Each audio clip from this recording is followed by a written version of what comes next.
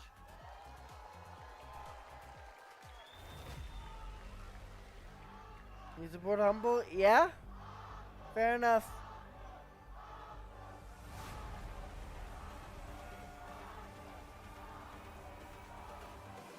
The crowd is going wild.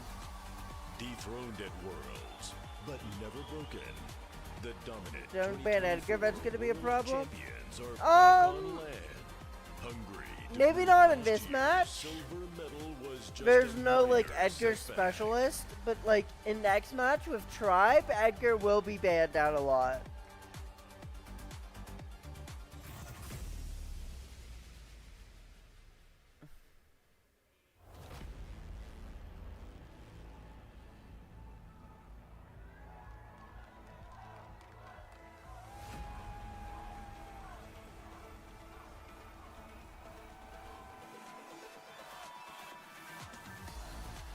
The fire is back.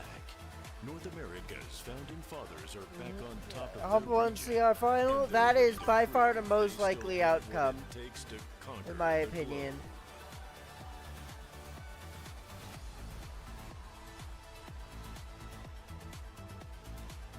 Man, the music is so good.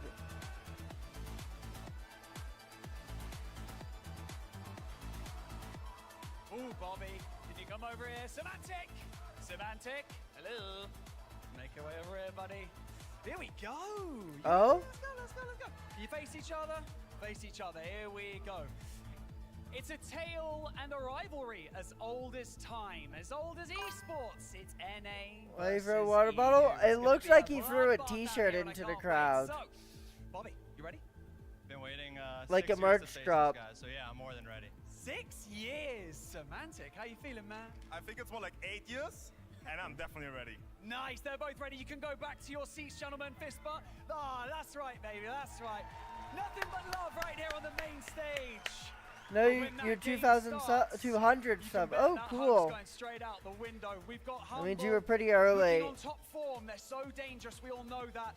But the immovable object in the form of only Realm. Only time will tell, and I cannot wait, and I bet you can't either. So let's get this match underway. Yeah, and I think this match is going to be probably the best match in the quarterfinals. Boss. Cemented. With the pause, no, CR versus Foot is coming up. Loki. This will be the second best match in the quarterfinals. Patchy. Bobby. Sands.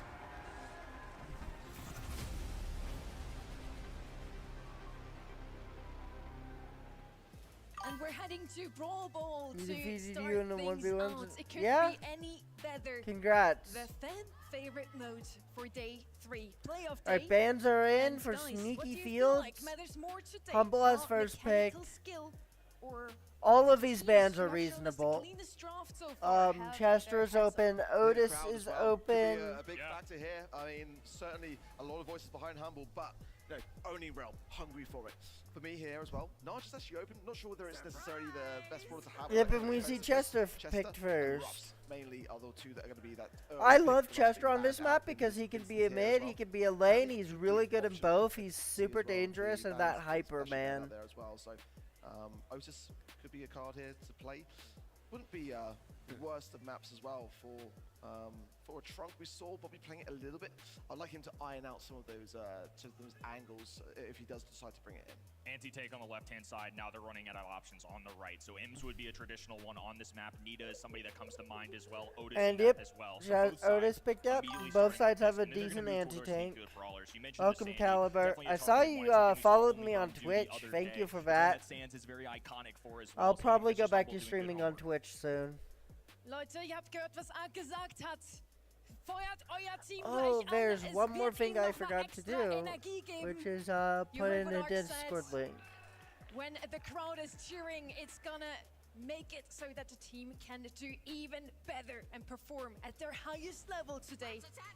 Draft now showing us No. on the right-hand side. We have Otis to I don't hold on to disagree that with mid it. control, potentially playing mid lane here as well, mode for the aggression. Now, usually gonna get quite good controlled already by the Chester. They don't really need to be scared of any more tanks on the right-hand side. Is it gonna be something with a bit of range for Loki, for example? Or are we gonna see something aggressive as well now from the EMEA squad? We actually I love rather this Mo pick. left open. It is Yeah, so. I mean, sometimes I those also pairs up before because Brawl maps are a Cup, little bit I would have better called than it ours. underrated, but I think it is Narzia properly is, rated now. I was unsure Nausea because in terms of on this defensiveness, map. sometimes a little bit challenging Okay. to make that work and having something to maybe back it up outside the Chester, which, you know, if you get that kind of luck on your side, you can get that nice stance. Humble then have that definitely big drop needs and then bush just try break and get it here, clear, or but else I just do find a Realm will little go bit last pick defensiveness alley so for far sure. No signs of real aggression outside on this left-hand side as well. So they're either going to have to go something aggro or tanky if they want to go that, or they're just going to have to commit to control. And that's something we've seen, I would say, a little bit more this week, and it surprised me. We've had such a long stretch here of just tanks running the meta. Instead, it is going to be Humble, doubling down. I still think you can go an alley if you are only Realm. For this weekend on the esports side. Are we gonna see something aggressive once more? Trunk was a only realm special yesterday. Are they gonna bring him Frank out would be once perfect to more? counter. 14 seconds before we know the last pick. I Sure, what else disagree. would Frank you pick opens up here the if map this for was your draft? Nausea. I quite like the need to pick from Humble because My it kind boss of deters picked away the that. idea of maybe a final pick. We've got the other Remember, side no that kind of pick on a may pro guarantee player that is battle or completely trump, vote. so Trunk? play it Okay. regardless. We're getting is Trunks. at the end. We're getting more Good to Trunk see that we gaming. still I get am to not going to Figure out disapprove. the draft ourselves, and now we have two more guys who dressed up for you today to guide you through this. So memorable the match. point of Ready and the Uber. thing is, like, the Humble comp revolves around their Nita. Like, they need Nita to get as many bears as she can. On the stage, whether it's 6 or 8 years, we've been waiting a hell of a long time for Semantic and Bobby to finally throw down Well, in a match the only realm that comp matters. revolves around Ready? kind It of doesn't get more all of important them, than like this. It's with all on the line. mainly No the second Trunk, chances with here. Vanita as like a Quarterfinal. second pivot. No better way to kick off Championship Sunday than this. A rivalry years in the making. And the drive sort of went to expectation. Bobby locking in the Trunk as the last pick once again. Last time he played Sneaky Fields, it did Here not comes go Bobby. his way. Gonna go for this Chester early on. It's Semantic. Wow, finds for early pickup. And it's a team wipe for Humble. An easy daisy chain up to this goal to secure the first one for Humble. You cannot make Woo! any mistakes against this Humble outfit. Humble picked that Nita expecting a last pick tank out of only realm. So this really plays out probably to their expectations as well. Bobby cannot run up on Alright, Semantic Sands like he gets did a kill, earlier. but so Sands does chasing him Semantic. across This the is map, kind of always finding him. Gets the gas why I suit was on a the little patch. Just gonna nervous keep about him this on Trunk for a long pick time. And into Sands is the gonna be Chester. overwhelmed. Double kill for Lukey, just gonna hang on to mid for now. And Bobby looking to avoid the poison so they can group up as 3 strong for their next push in. All they really have is Bobby's initial assault inward. They're scouting for Semantic. They want to look for this anti-tank. Gonna go for it. Gets Lukey Here with a comes crit. Chester. Another on the He bottom. already has hyper. It's been less than a minute. By Semantic, Sands They gonna knew get that Chester to Humble. keep things Well, back. But it's so they not knew good. that Sands had to super because otherwise he was dead to the Chester poison. You're gonna have to get up pretty And quick Sands early in the had morning to come kill out both of of them with that Kings super, which 2024. was impossible. This Humble squad are sharp.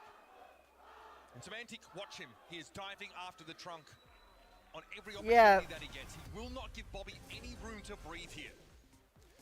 So we I would have discussed much leading rather into seen Sneaky like Fields. an Every alley time I here watch Humble for play this map, only I'm realm. thoroughly impressed by their lane rotations and their conservation of information. Only realm constantly scouting for where those counters are going to be. Sands Here comes the aggression gets from the Sands, kill, gets his lane. and that allows Bobby to push Not gonna be taken forward. down by Lukey just yet. They get Meanwhile, boss the here. interactions go well at mid. Sands Bobby and dies, Patchy winning the and they're respective just gonna lanes. hold mid. It belongs to only realm, but only for now. What will Humble have in store? A lack of information. Lukey looking for the initial poison. Bobby revealing his position on the left side. Here comes Rotation Bobby. over towards the right. That's Gets kind the of a jaw bad breaker super. and taken down. Oh, that Not a number bad 6 is super gonna be a is problem. She Lukey so on Menagia obnoxious, getting a constantly kill. putting poison ticks on only realm so they can't group up and fight. Bobby can't stop Semantic and he knows it.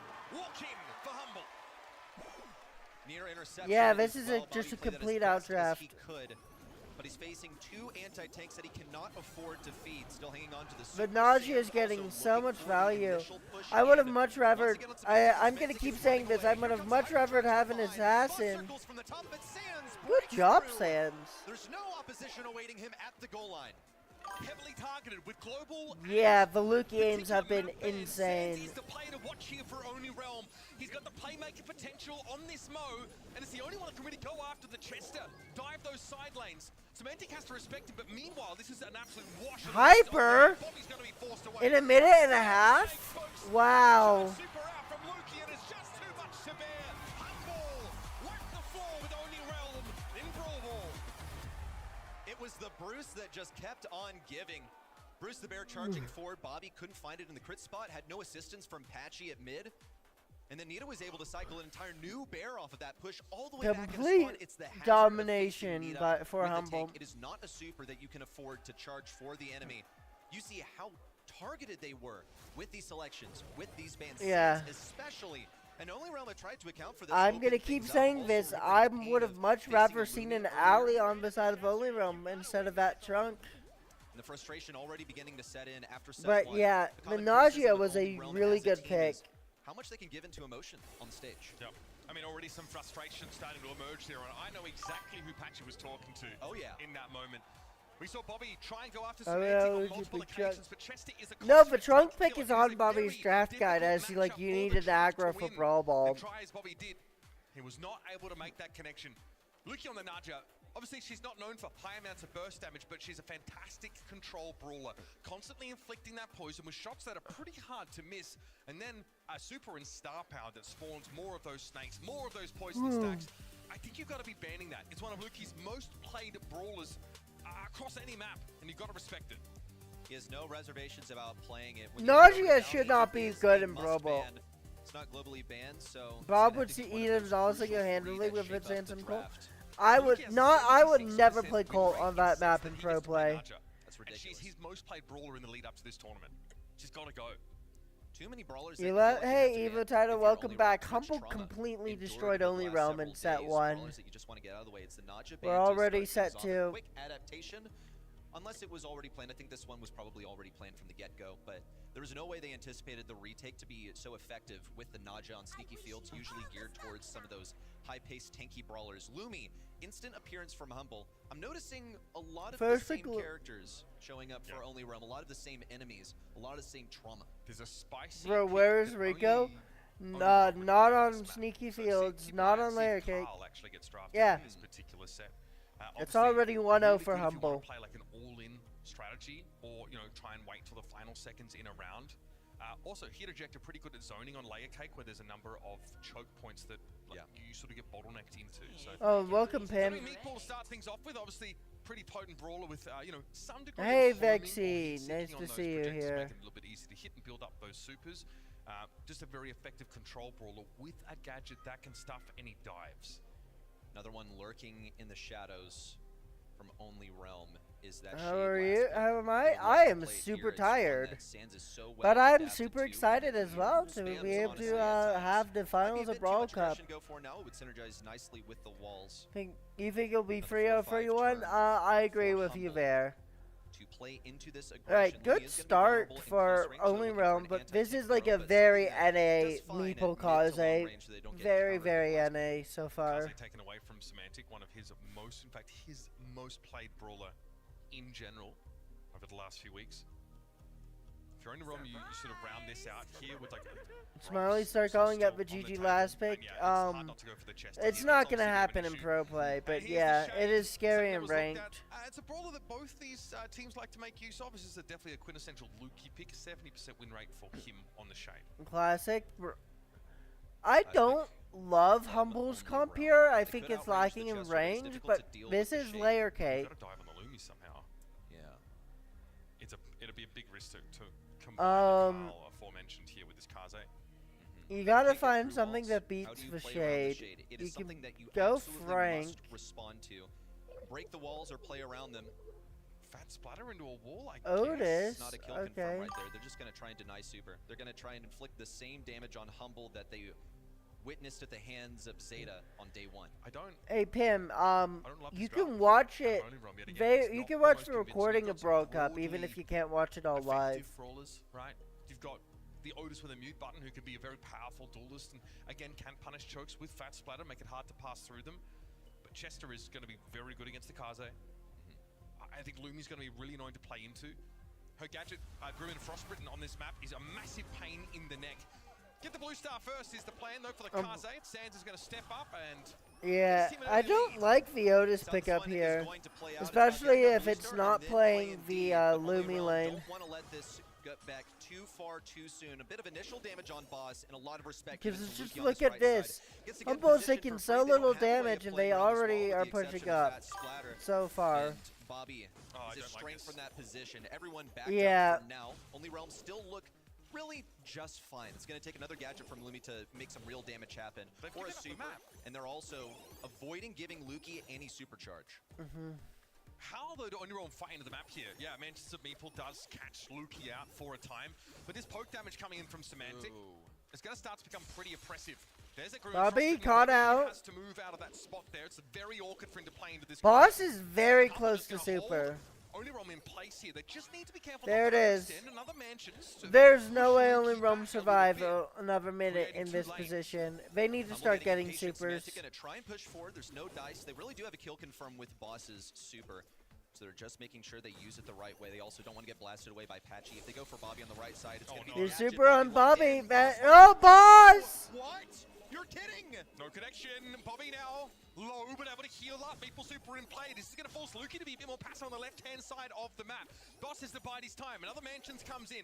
Only Realm somehow. Semantic gets red Chester, but what super does he have? It's obviously not a good one by the fact that he hasn't used it yet. Could be impactful if it's a bomb. Semantic still biding his time. Hyper! It's a double stun. There's one. Oh, Semantic out of position. It's exchanged out. Still, Only Realm surviving still somehow. time for Humble to regroup as three strong. And Luki still hasn't gotten his first super. Meeple Hyper. Everything rebuffed by Only Realm. They get another. For one final blow. Just Wow. reassurance. What Slow and terrible steady game mistakes from Only Humble. Realm. Now preying on the impatience of Humble, but you have to acknowledge that was a complete misplay from Boss on the Once right Shade side. gets a He super, had it's that over, kill in the which bag is versus why Bobby. You'd be looking they've at a very made different sure game that Shade if he can't just get one a of those super. Morning Stars around the blocks. The level of composure it takes, though, to play that position by Only Realm is stunning. Very impressive performance from them, considering they were forced into a corner for the entire round. Now Humble have to respect this. They've got to play around that Meeple hypercharge. They've got to be wary of the fan storm, making things complicated. Again, Only Realm have given up ground on this map. Sands playing towards the left. Much different lineup. I think This Humble time they can have do Luki the in a exact different same position, thing. Preying off of Sands' aggression. Luki now with the long arms. Not going to be offered any opportunities, it looks like. Really just takes a couple of attacks from Shade to get his super. That combined with the trickling supercharge from someone standing within the radius, another attempt at boxing with Manches of Meeple. Also Patchy starts to low. Patchy away, another near miss. Humble really reaching with these abilities here, but they come short every time. This is elite play from Only Realm here to stay alive under this kind of pressure. Sands solo. Patchy has to step up. Semantic close to his first super. Boss has his first super. And this is... Oh! I was all focused on Bobby. Semantic went in and got Patchy, and now Humble are backing up Only Realm for the first immediately. time on the aggression, but Humble are going to make this as slow and painful as possible on the retreat. Only Realm doing a good job of keeping their composure here. They're just going to have to go up 1 inch at a time. And now onto the next layer of this layer cake. And Humble retreat even more. Now conceding the Sands hit with the candy And spray, wait, Sands retreating is all the dead. way and can't hang on. It looks Oh, like he gadgets right in down time. to a shred of HP. 20 seconds to go, though. There's no turning back for Only Realm. Okay, still, this can be used now, this Mantis of Meeple, to get Only Realm back into the middle of the map. 17 seconds remain. They've got to get They themselves do up have the 1 Meeple star. super, which is Now we're into a probably countdown. the most Sands is gonna important respect tool. Luki, pops the long arm in the law, Luki and Sands is close to testing it. He's super. forced to back Luki up. has a With super. ready to go, and Bobby encroaching, getting closer. Semantic now has to trend towards the right. Bobby's dead. Now Sands, can he work with his super? The answer is no. And Humble Yeah, Humble are winning this set.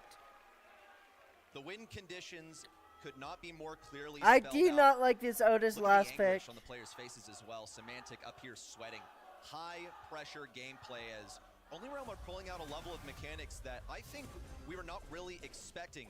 Versus Zeta Division, they looked quite good. Mechanically, the drafts were not really there. Now we're looking at mechanical mastery from Only Realm. But High execution. They have literally drafted themselves into a corner on this map. It's true. They have made it hard for themselves. I feel like they have to be that much better in order to win. Oh these no, rounds. Patchy. And they did so in the Patchy's first got set. out. Consistency. Patchy brought down in the neutral zone, and Sands has got nowhere to go. Sands. This may well be This a is situation 2-0. from Only Realm, falling behind by 3 stars early. In the past, Only Realm, when they find themselves down, they've been known to throw in the towel, give up. Hopefully they've learned from their mistakes by then and have kept themselves of sound mind. Lukey has super already. Oh no. Completely surrounded, can't get it. Humble lead by 7 stars here. Lukey in cycle with the Shade Supers. Looks like the gloves are off here for Humble. The challenge has been issued now to the tune of 7 stars. Semantic having to waste pop rocks. A healthy lead. Sands is getting kept up in the middle of the map. Patchy cut out. Patchy would sooner forget. Lukey runs up on him now. And They're gonna get Bobby here too. It's 12-1. 12-1. Lead for Humble and Only Realm are reeling. Need to see some supers here from Only Realm of valuable. Something A team wipe would put Realm in the lead if no one died. He's ready to super away just to stay safe. That hardened hoodie is going to give him a bunch of damage resistance as he is on the retreat, still waiting for anyone to go in. Lukey has hyper. Boss has hyper too. Oh no. What a super from Boss. 1 and 2. Bobby now forced to retreat. That's 8 kills for Humble, 0 for Only Realm. Might end the round on volume of stars without the time running out. Patchy's got a hypercharge super, but even a full team wipe may not be enough. Here we go. Patchy's going to be rooted by the blast beat. Boss is healthy though. Lukey tucked in the corner. Lukey's gonna get 2 here. And there is not a damn thing. Only He's not gonna try. 18-1 is humiliating. Oh wow. Oh wow. In the 1 monthly final, Only Realm won. They had to make it 2 reverse sweeps in a row. Is that the only realm that we see today? It's the only way Just for them really to bad last picks picks for Only Realm in the last 2 sets. BSC World Cup, that would be I was gonna say, does he have a dinner reservation SK. he's gonna make? Oh, it was Humble. I'm Is it stupid. just might be a Vic day. yeah? That's crazy. You did that. Okay. Maybe an acceptance here of what may be ahead. Glasses off here for Sands. He needs to take a moment to collect himself. Yeah. Really good Magic first played round. really bad. But it was, Yeah. I'd say, off the back of You some did. errors here from Humble. You mentioned Boss had a kill confirmed that he wasn't able to make. They were happy with that. But again, it really did feel like the draft put Only Realm in a position where they were constantly playing catch up. Pretty much. You saw Otis locked in a corner for much of this. The only way that they were winning this is by defense. And it was not enough. Yeah, this And as was a soon as they really found bad themselves in a draft losing by position, Realm. it's as if everything fell apart, particularly when Lukey got his first super. Everything fell into cycle. Humble knew that this is exactly what would happen, and you have to acknowledge also that Only Realm were well aware that this was the risk of permitting The Shade. nerves got I have them. a feeling, though, that Yeah. they saw this as a last pick only brawler. And it's a total error because their response to this was Otis. That's not a Shade reaction at all. A complete oversight. And Boss is normally the support player on this team, right? Plays a ton of roughs and Jaeyong, but he's Lumi. He has an 81% win rate in scrims in the lead up to this tournament. Sets in which he can get that brawler, he pops off. He gets to show a little bit of that skill expression. And catching 2 players out with a double root blast speed hypercharge, that's going to give your team the map win. Let's move along, though, to Bell's Rock. First big kit. Last chance for Oh! to stay alive in this game, and they go instantly for the kit. They certainly don't want to let Semantic have that brawler, I'll tell you Is that. Court banned? Court This is also not only one special banned. as well, so it'll be interesting to see one of the masters of kit play versus the other. Bobby, of course, a player that has Otis is put a really lot of effort overrated? into No, really I into think this Otis season. is So very such a I don't think interesting so. brawler when it comes I to just think support. you Yeah, should not be polarizing, picking him you know, on you hate to face it in bounty and showdown not in 3v3, or it's just knockout. as confusing. The other Play four a support, modes, go for go some for it cheese, in pretty much any synergies. How are scenario, you but going to play it, and yeah, you'd be poorly informed to think that you but can bounty, catch Humble absolutely off guard not. with this Jay, selection. I like You wanna this know pick. Boss's win rate on Jaeyong? It's hear it. the NA kit again, yeah. in scrims In scrims. versus professional teams. Yes. In the lead up to this tournament, this team, when they can draft a Jaeyong-centric strategy, perform very, very well. And that's obviously all to be said with roughs. Jaeyong Ollie has the counter to kit. So you've got a burst of speed, and we know exactly that. Often we see the roughs paired with the Ollie Rod to guarantee that hypercharge to get like a large radius of stun, but Jaeyong cannot be very effective in giving that extra burst of speed to make that connection. And I think they'll get Ollie into position pretty quickly. So how are you going to break down the walls to deal with the Ollie? This is basically the way that you always respond to it. Also, Buster is a possibility just for the Kevlar Vest star power, be immune to the stun that Ollie has to offer. But that's really only a great reaction when you can see that Byron, Ollie coming. You have enough we time to need react. second best making land again. That would be hilarious. Hypnosis done really quickly. If you cover the team names, I would actually think that this was an only that these drafts were swapped, honestly. This is such a classic Humble draft here, getting the Byron involved. So both of these teams apparently willing to play to each other's approaches. What else is available here? Obviously, Bell's Rock is the kind of map where, you know, Rico has to be banned on. That's already been sort of taken out. Meeple also a thing in the past. Okay. And we're going Kit We've seen Daryl. this strategy before. The Kit and the Daryl combined are a menace. And Sands can obviously, you know, or rather, whoever's playing the Byron can really facilitate here with the healing and a super that can really just turn a fight on its head. All right, honestly, if I am humble, I would probably be picking up Cordelius here. Then you can start to cycle off of 2 and 3, but you have to have enough defense. Or Colette. Colette is banned, actually. Never mind. This works versus players you aren't expecting. Yep, we're going for Cordelius. Cordelius. Is going to be eliminating Daryl from the equation, so it'll leave Kit stranded. It separates these two.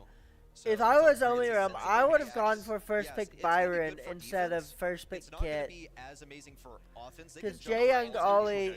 Yeah, exactly. And trading damage, Cordelius won't have much to do. Yeah, so they'll get mid early on. In my you don't have.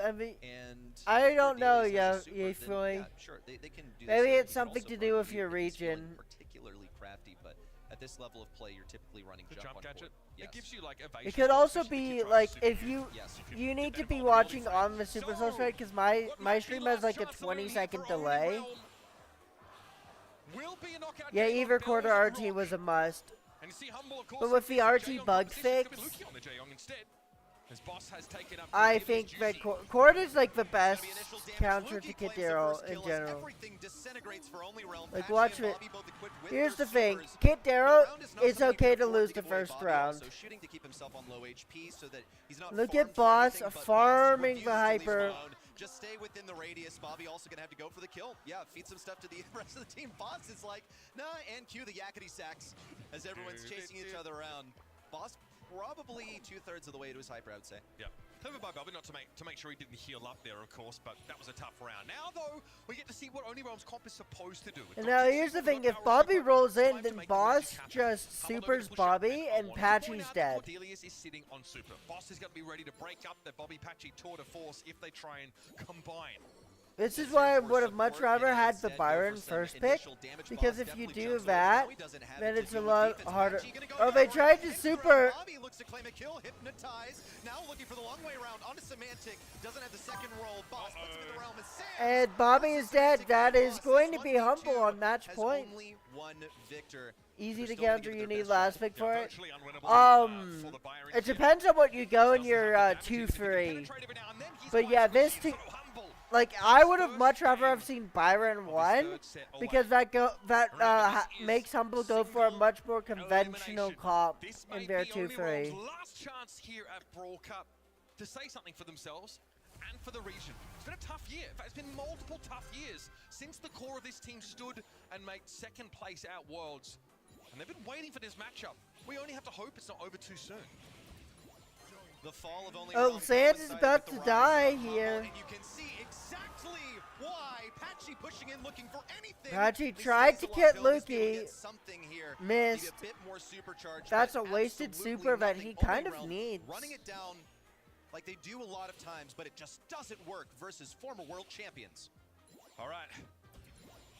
Last chance here for Unreal to make something. Hey, Bobby has super, but okay, Patchy does get it in time. Here comes the dash in. The only super catches Patchy. One trade. Yeah, Byron would give Humble Kit Daryl. No, I don't think so. Close and personal. But on the side of Humble, they've got Jaeyoung and Ollie. Not exactly heavy hitters themselves. Looking at Only Realm, there was some discussion on the strat. Don't push in, Bobby. Just get your super. Get it for the next round. Sand's going to soften them up, and Lukey continues to heal Semantic. He's wasted super, but for Sands. A valuable way of dealing with these two brawlers. Semantic has his gadget now, and that is a guaranteed kill on pretty much anybody, except his own teammate, of course. Instead of waiting for Semantic to find a stun, he doesn't want to take the fight. Gets Bobby, catches him out with a gadget. Big stun on towards Bobby. He's following Semantic into the gas. Big damage. Bobby takes it. And that's it. Humble already. This was a 27-minute match.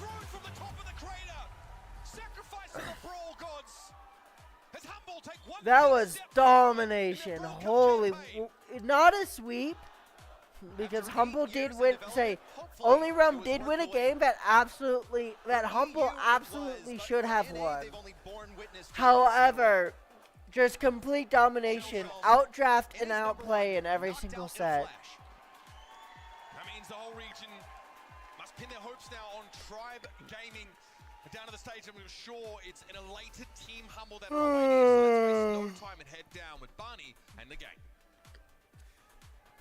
Right, MVP, I'm going to give to Semantic. Let's face it. I mean, he deserves it. Continues. Let's just put it that way in the Brawl Cup. And a really impressive performance from you guys. Day one, Only Realm, they took Zeta the distance. They cruised through BC Gaming to come to this day, face off against you guys. What were the thoughts going into this game? Obviously, you kind of fancied yourself as favorites, but was there anything you guys were worried about?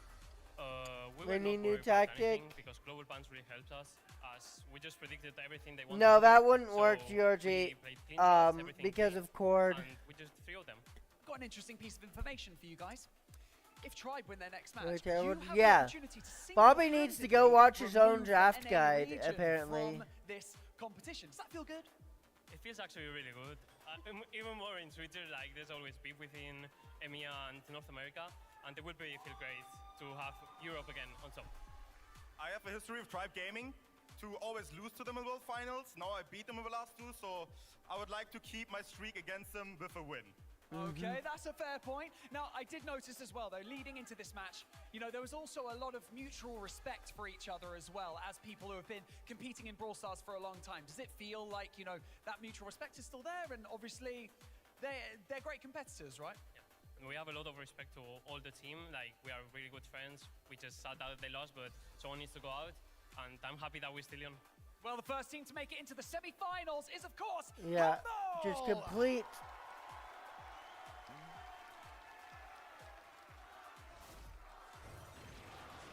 What an insane match! Not the outcome we expected.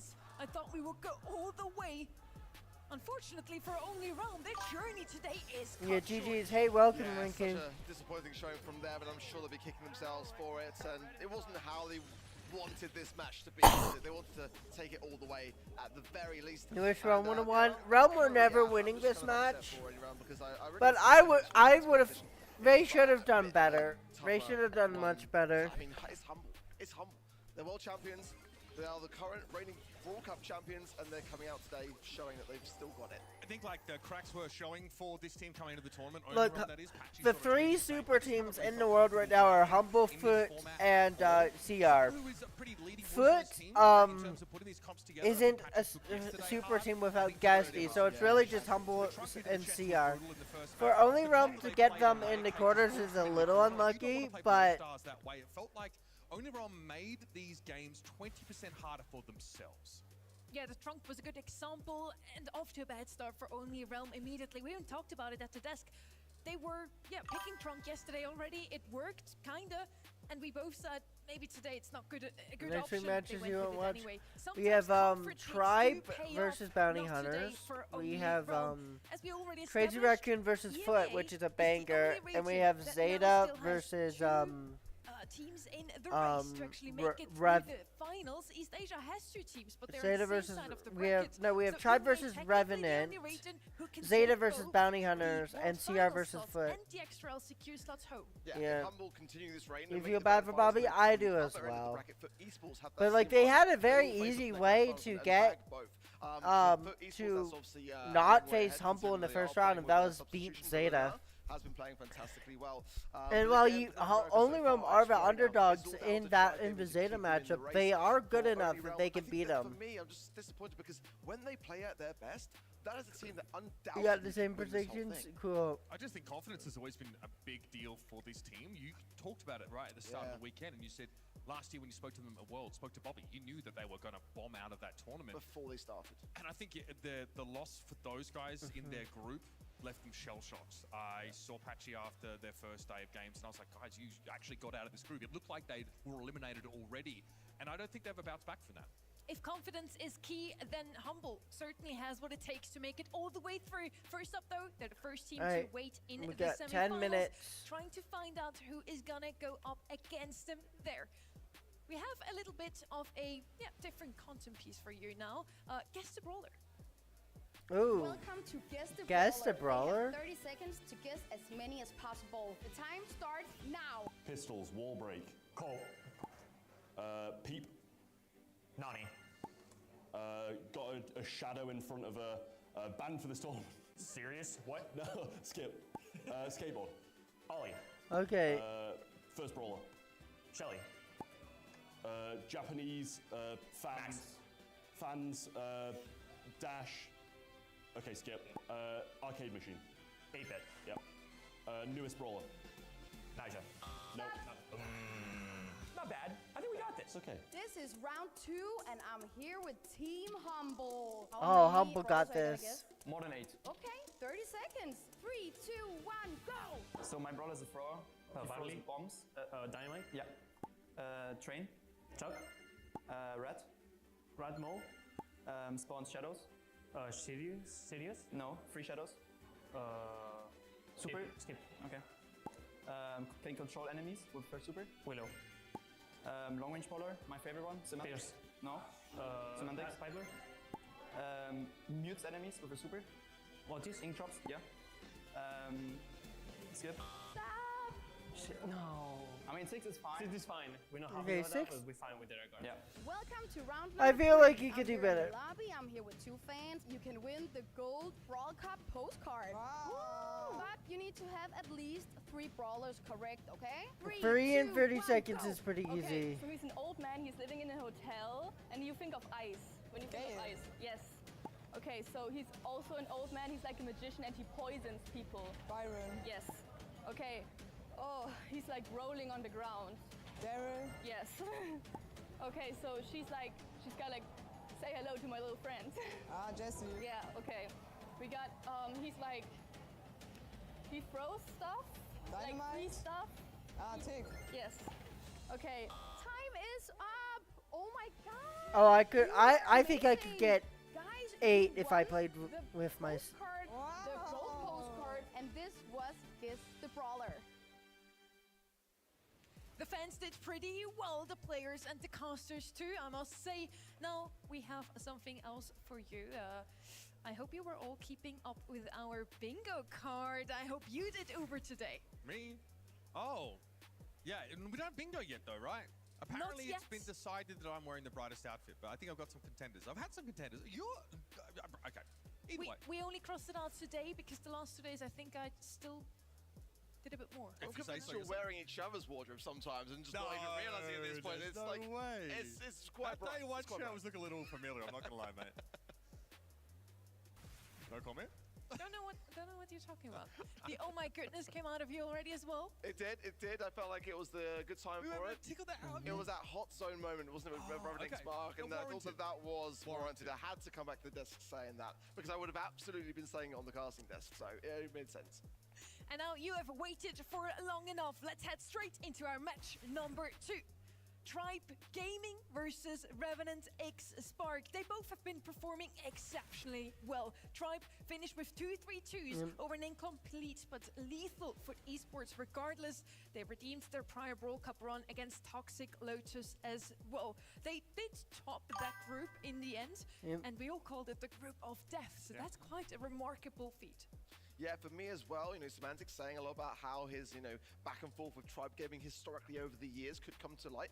I think he's forgetting that Revenant X-Pac are actually a serious threat in this competition. They kind of remind me of the Toxic Lotus of last year, and you know, again, with less LAN experience on their side, no doubt about it, 86-14. I think they could definitely Yep. cause an upset here. If they That's start okay. gaining some That's a momentum little against too Tribe, much. who are coming into this competition the weakest they've ever looked, actually. If you look at their monthly final statistics in that regard, not a single monthly final win.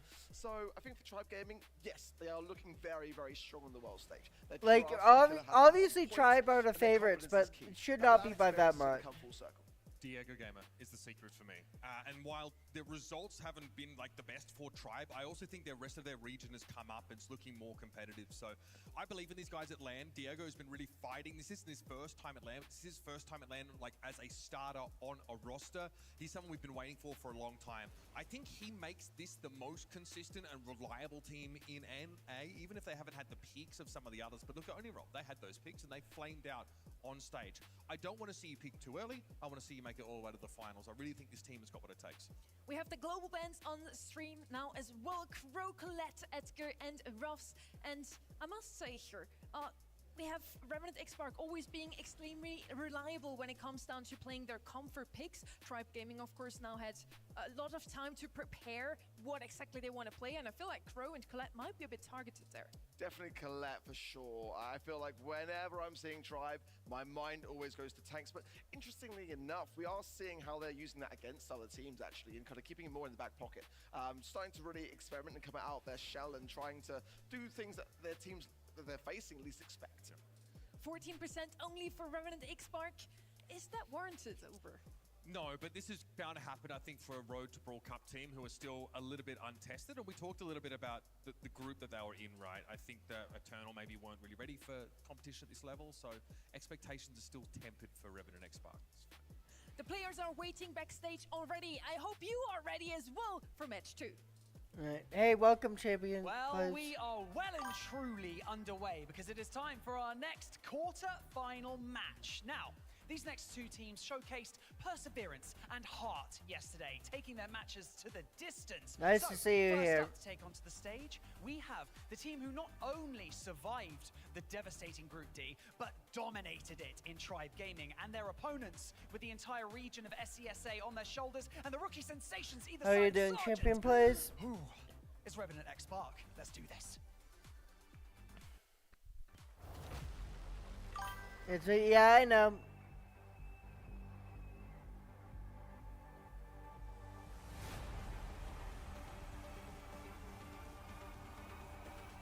It's pretty late for you, right? No, it's not. It'll be late for you soon, but not yet. These former kings of North America faced harsh critics back home. Now battle-hardened with fresh firepower, this household name is here to reclaim their global respect.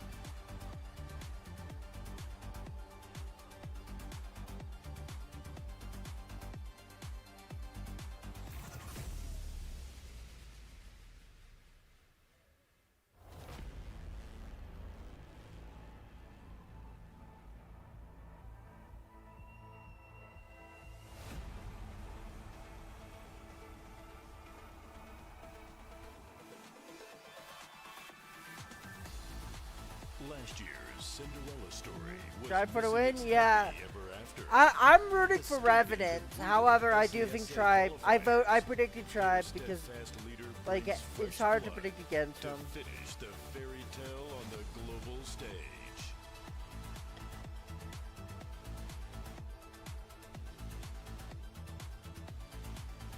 Sergeant, make your way over here. Luffy! Oh, he's focusing right now. Luffy! Come on over here. Don't try and hide from me. Come on. I'd like you to stand. I'd like you to face each other. Just face each other. Okay, ladies and gentlemen, NA, SESA, two regions trying to hold on to their spot in the Brawl Cup. Sergeant, you ready? I've never been more ready. I've never been more ready. He's never been more ready. Luffy, you ready? Yes, I'm ready. Touch gloves if you want. Let's do this. Right, you can go back to your spots. Here we go. This has all the markings of a great match. A game 5, if you will. But what do I know? I tell you who does know. the desk. So let's get this match underway.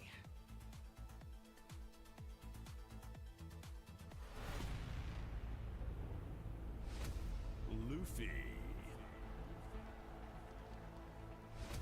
RBM. Diego Gamer.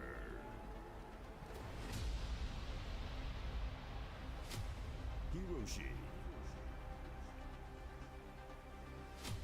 Sergeant. Alright. Super Walk.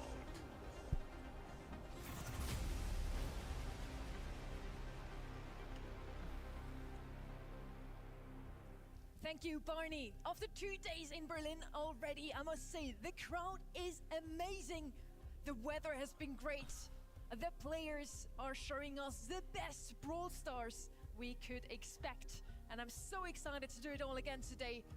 We're now in quarterfinal number 2. Tribe Gaming, the NA powerhouse, now has to redeem the region as we already lost the first seed. I want to talk about RBM quickly here. He's always been known as a tank player, but lately he's shifted off that role entirely as the meta has changed. He, on a map like this one, would be playing the Stu if it were not sort of being banned and handed over. He's a Ruffs player. He's playing a lot of Leon mostly. So keep an eye out for this guy to do more than just be pigeonholed as a tank player. Otis as an opener here. This is a brawler we've seen Diego Gamer really try and draft in a lot of these matchups, and honestly, in his hands, it looks sick. Not just open here. First pick I'm Otis, not sure that's very reasonable. The brawler which shines through in the scrim sort of data, but often is banned, so I mean it's definitely up for grabs here. Chester, I feel, is a definite pick that should be in the ideas of Revenant at this stage. But I do like the Mortis ban, I do like the Mo ban, very kind of clean cut ideas from Tribe. Brawlers like Kit here can be really problematic. Lily as well can certainly be something which are very hard to play against. So another wild card pick from Revenant's Cult, they sometimes just break open. So there's definitely still a lot of potential here. We are in gem grab, so I do like your Kit's idea. Lily's also still left open. Those two are always. It's gonna be a tough dangerous, match. Oh yeah, especially for later sure. on in the draft, you have that comeback mechanic, snack up the gems in the last few seconds with a hypercharge, get out with a gadget.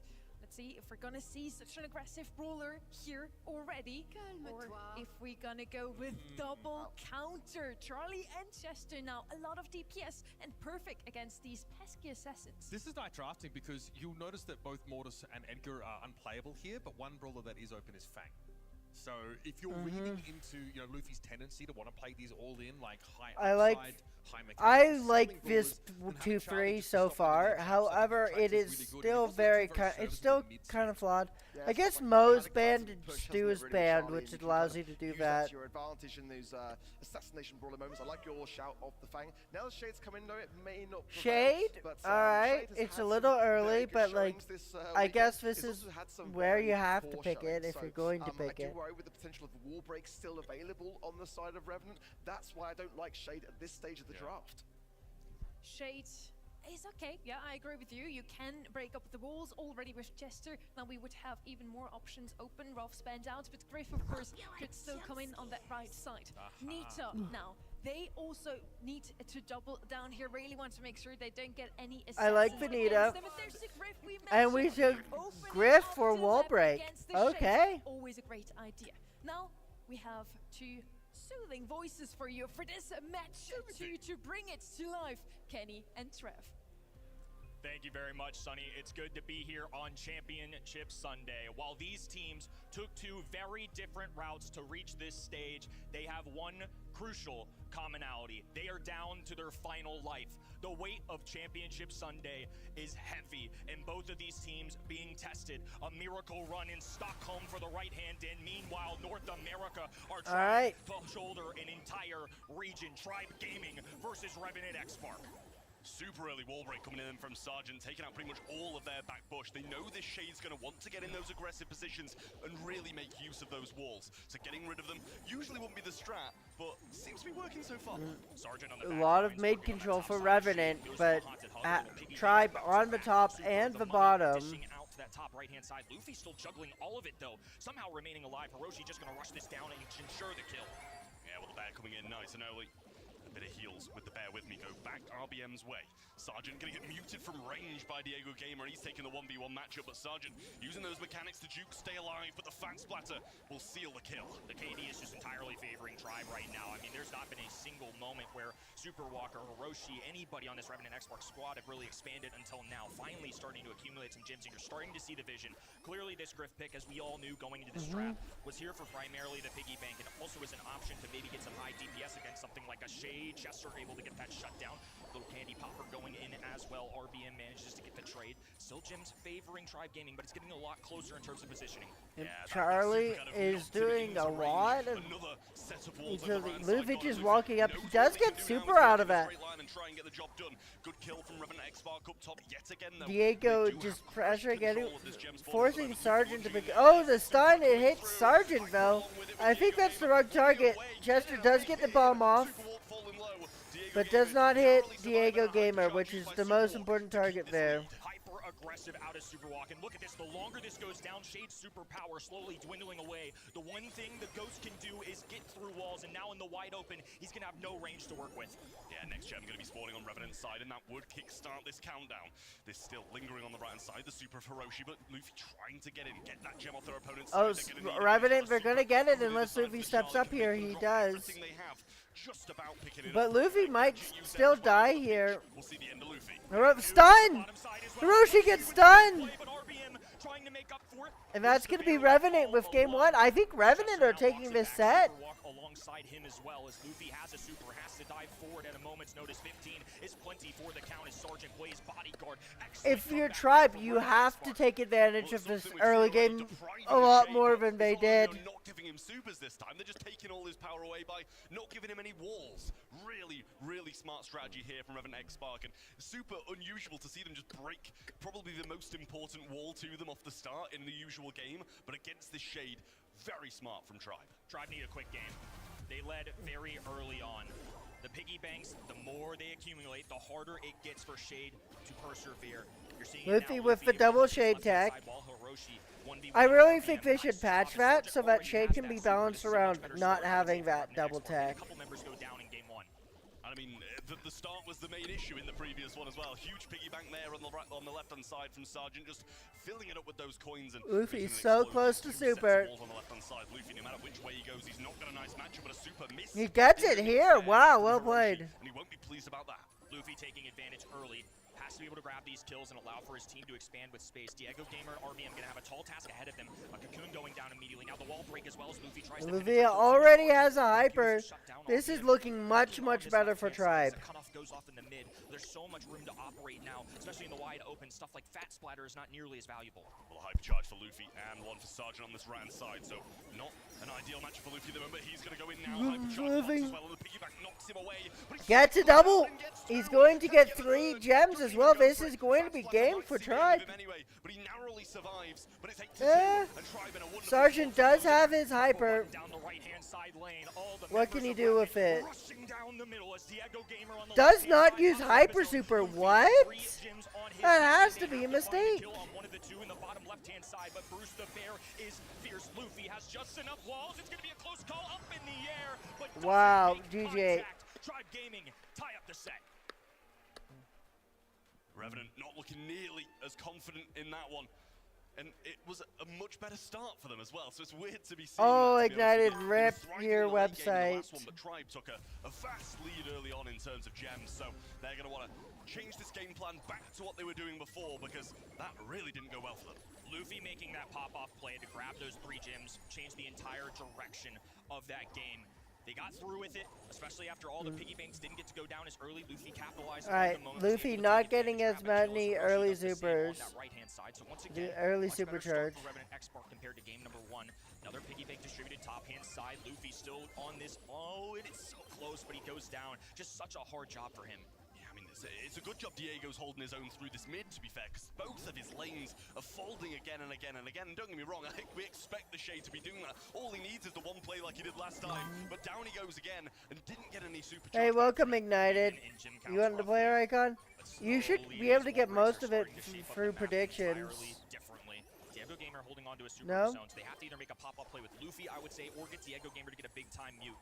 There's a gadget, now a hypercharge going down as well. Ooh, that's a tough miss, low HP for Super Walk as well. RBM pursuing the kill, Sergeant there to defend as Hiroshi scoops one in as well. For an extra safety precaution, we'll drop this super up the middle of the map as Sergeant cleans up top. Yeah, Diego wasted a super in there as well. That's a big thing for them. And all of this map in the middle is open now, and Luffy going to be just trying to make the same play as last time with a hypercharge when he manages to get one. Fat splatter through the mid, but it is starting to get away from Tribe at the moment. Low on the left-hand side, so Luffy lunges on the right through the walls and trying to get in the rear of Superwalk, but he's just backing up into the arms of Sergeant.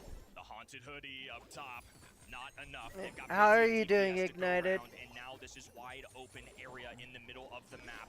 Now a ninth gym, just one away from Revenant X marks, and this hypercharge on the right hand will completely cut this off. It's just Diego. And there's no way for Luffy to do anything this game. Now and 6 over the other side, so won't be able to get it done from mid. 10 seconds now as they're starting to close in. Diego with the hyper.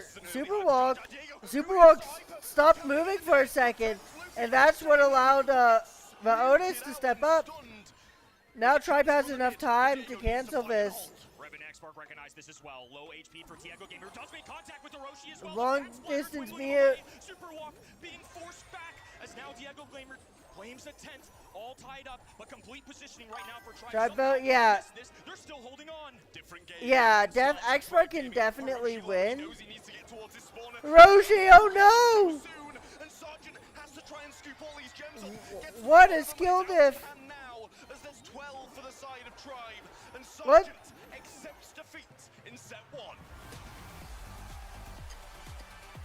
What a skill diff from Tribe.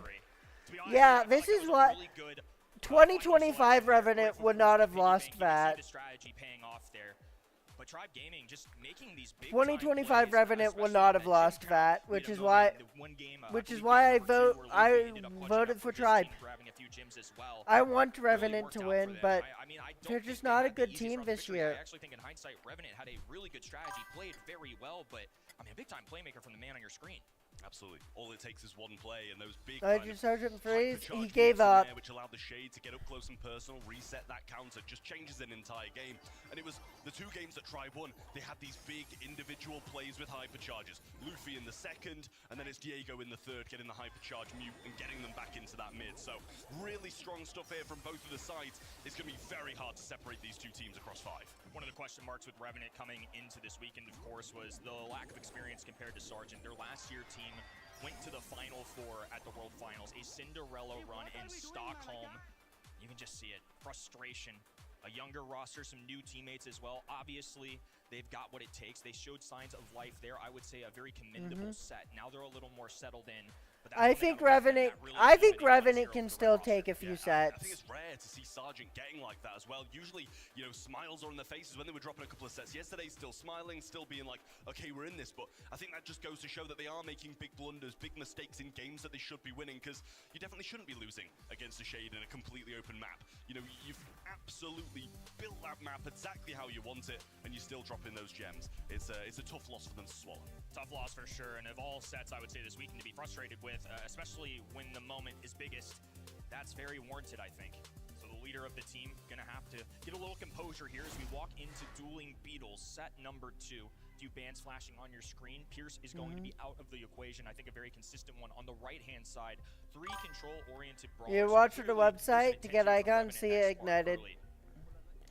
Absolutely, and I mean, some really strong brawlers banned out on the left-hand side as well. You've seen the Pierce, the Otis, and the Lou, so smart to get those out of the way on a map like Dueling Beetles. We've seen the Lou absolutely dominating. When we saw, I think it was Lukey pick up Pierce on day 1 on this map, there was nothing anybody could do about it either. So really smart bans, I think, from the Tribe Gaming side.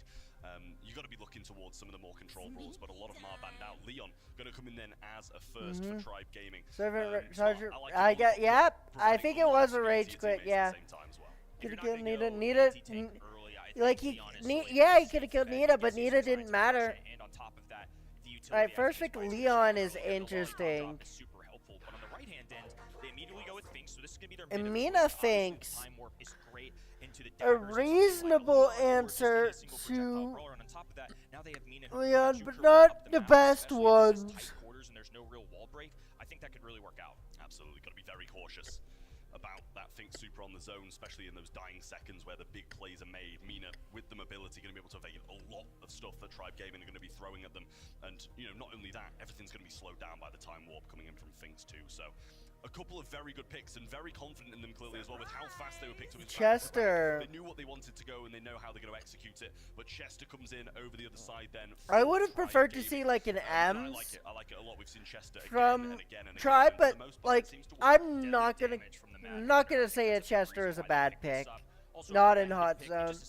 He's just really good in the meta right now. I think this is really just what's dictated in our current gameplay. It's anti-tank and tank, and it's just something, especially at a professional level, you always have to be prepared for, especially knowing that you don't have the 6th pick. You better cover all your bases here on the 4-5 turn. Hell, Sirius is gonna Serious. Oh, well, congratulations to Revenant for winning this set. Sirius has lost every single set he's played. When played 4 times, which is slightly worrying when you look at a brawler like that. So we'll see what they do choose to bring down. Something like even a Penny, still pretty decent on this map. Good into Sirius, going to be able to splash through a lot that he brings in. And outrage. Yeah, the casters are calling out Penny. I like it. Working out into something like a Leon, also some control into that. Ooh, love it, love it. See the vision a little bit. So Barry, a long-time brawler that used to show up a lot, especially in our Brawl Cup of 2025. It was very love the Barry here. Let's distribute heals up the middle of the map. I want to. Is Sergeant gonna be on the Barry?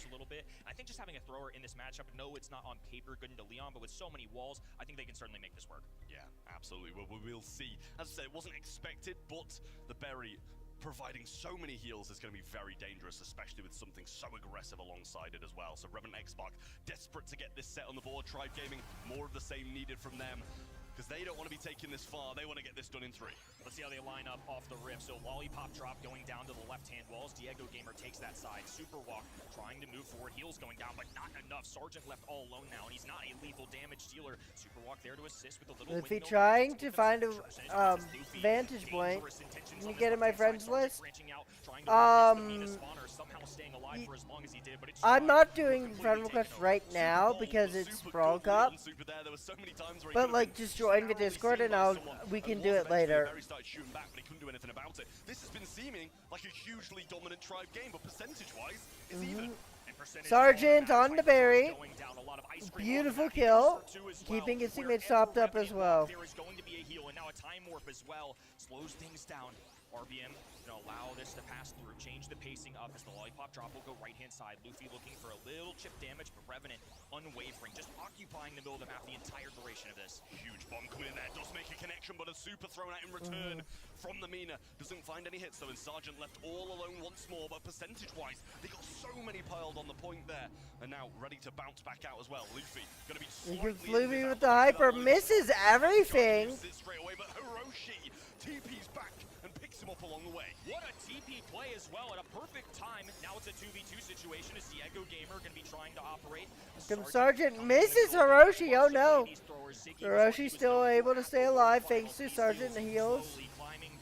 And this is game. This is what a Barry can do for your hot zone set. Ice cream down the middle and a little teleport will get them the win. It's non-stop heals coming in from the side of Revenant Xbox. Really good, and a great way to bounce back considering we saw and we heard how disappointed Sergeant was with the team performance. Very good draft from Revenant. But a performance like that, it's a great sign. Just shows the kind of leader he is, and also I would say the team around him has been playing very well today, especially considering the question marks from this team. There hasn't Which really team you felt like support? points yet. I don't really support teams, I support players. But one of his players I support is Sergeant. So I guess I'm a little bit of a Revenant fan.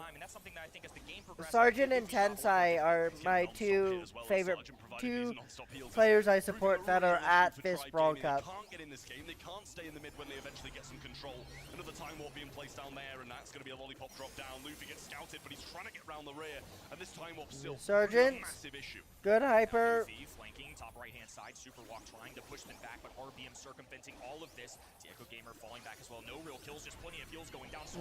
Sergeant's keeping everyone alive, and there's no way for Tribe to get in. stop. They always have supers. They've always And got this heals. is, And even I when they're think, in the problem stickiest with the of Sirius situations, pick. Sergeant's there to drag them out of it. Diego Gamer just coming The back Sirius through just now. doesn't They've do got enough 76%. now Luffy's with trying how to get low attacks from the his back. HP Diego Sergeant pool goes is now. aggressive now instead of playing defensive, and then comes back. Will fall down. Super used by Luffy back there as well, but they're on the zone. Hypercharge is going to be taking a bit of a while to come down, and that should tie the That's game game. up and bring it to 1-1 as Revenant. Quite dominant. It's a well-oiled machine. For What team Revenant do you is support, set number Hog Rider? 2. A coherent strategy that paid off. A little boldness out of them too. It's a old-timey idea that worked out super well. That berry pick certainly caught me off guard. It's not something that I saw a ton in practices, but it worked out really well. It played to Sarge's strengths. Oh, who's what team really good. I qualified think it's just second being in up NA? front, That would be Tribe distributing Gaming. heals, going at enemies when needed. And on top of that, like I mentioned, I think that was actually a really creative solution to go against Leon Invisibility. Hog Rider, are you a Tribe fan? Well into assassins, but because there are so many ice cream cones just trickling on the ground, well, Leon can't take a step. Yeah, it was really tough for Luffy there. And to be honest, I was surprised to see it come down as a first pick regardless. Wouldn't have really been one of the first ones I'd have gone towards, but you know, they were clearly confident in it. It just didn't pay off at all. And the amount of DPS he's going to be able to do at that range is just so weak compared to the amount of heals. This is the risk you run when you don't make a defensive first overall pick. Now the other team on the 2-3 turn can make a reaction play, and that's exactly what happened. And then they back-pocketed the Berry, who had a nice amount of kills. I mean, I would say that wasn't a KD kind of set right there, but it was a lot of control-oriented stuff. And that's exactly what this Revenant roster does. Superwalk did his job. Hiroshi up the middle of the map, distributing all those time orbs, dropping them in the middle, and just allowing them to occupy the entire hot zone. It basically covers up that entire thing, similar to why Lou shows up on this map a lot. And Control, of course, going to be the mainstay of hot zone. But as we progress, Revenant were willing to give away one set for free off the rip, but set number 2 was a convincing showing. Now Tribe Gaming are going to have to bounce back in Brawl Ball. Onto sneaky fields, a lot of bushes, and I feel like this benefits a couple of the players here with how aggressive RBM and Sergeant can be respectively for their teams. So I would have expected some more of the aggression to be banned out, but we've kind of only got Ali out of the way. Mo, yes, it's aggressive, but it's Bans not the same look as good these for tankier sneaky brawlers out of fields. the way. Chester, Not a banned lot out of as the third aggro final ban bans, for Tribe interestingly Gaming. Over the other enough. side, Lumi, Ems, and Nita out of the way, so they're getting rid of some of the There's counters. Otis, that might very set up Sergeant sensible. well. But an Otis first pick sets Tribe up to stop it. I like this pick for first overall for a lot of reasons. We talk about it a million times. I won't harp on anti-tank anymore, but I do like the vision that Otis brings in particular, especially with Chester out of the way. Chester with his cap and bells, fans outshot. But of course, Otis, especially with the vision gear and all of this grass, a stun as well, it helps you get goal-scoring capabilities. I just think that's a very good one, dependable. Whoa, but on the right-hand side, Sandy didn't shock me too much. I mean, maybe a little surprising this early, but it's the Shelly. Why Shelly on this 2-3 turn? Shelly on 2-3 is so I'm weird. I'm very unsure because they can just go nothing aggressive and just play for a bit more control. They've already got the Otis, so it's not like they've overcommitted too much already. Otis is a brawler that can just play kind of any matchup. You know, he's not going to be bad at close range, not going to be bad at mid-range. The map's broken up if it goes to overtime.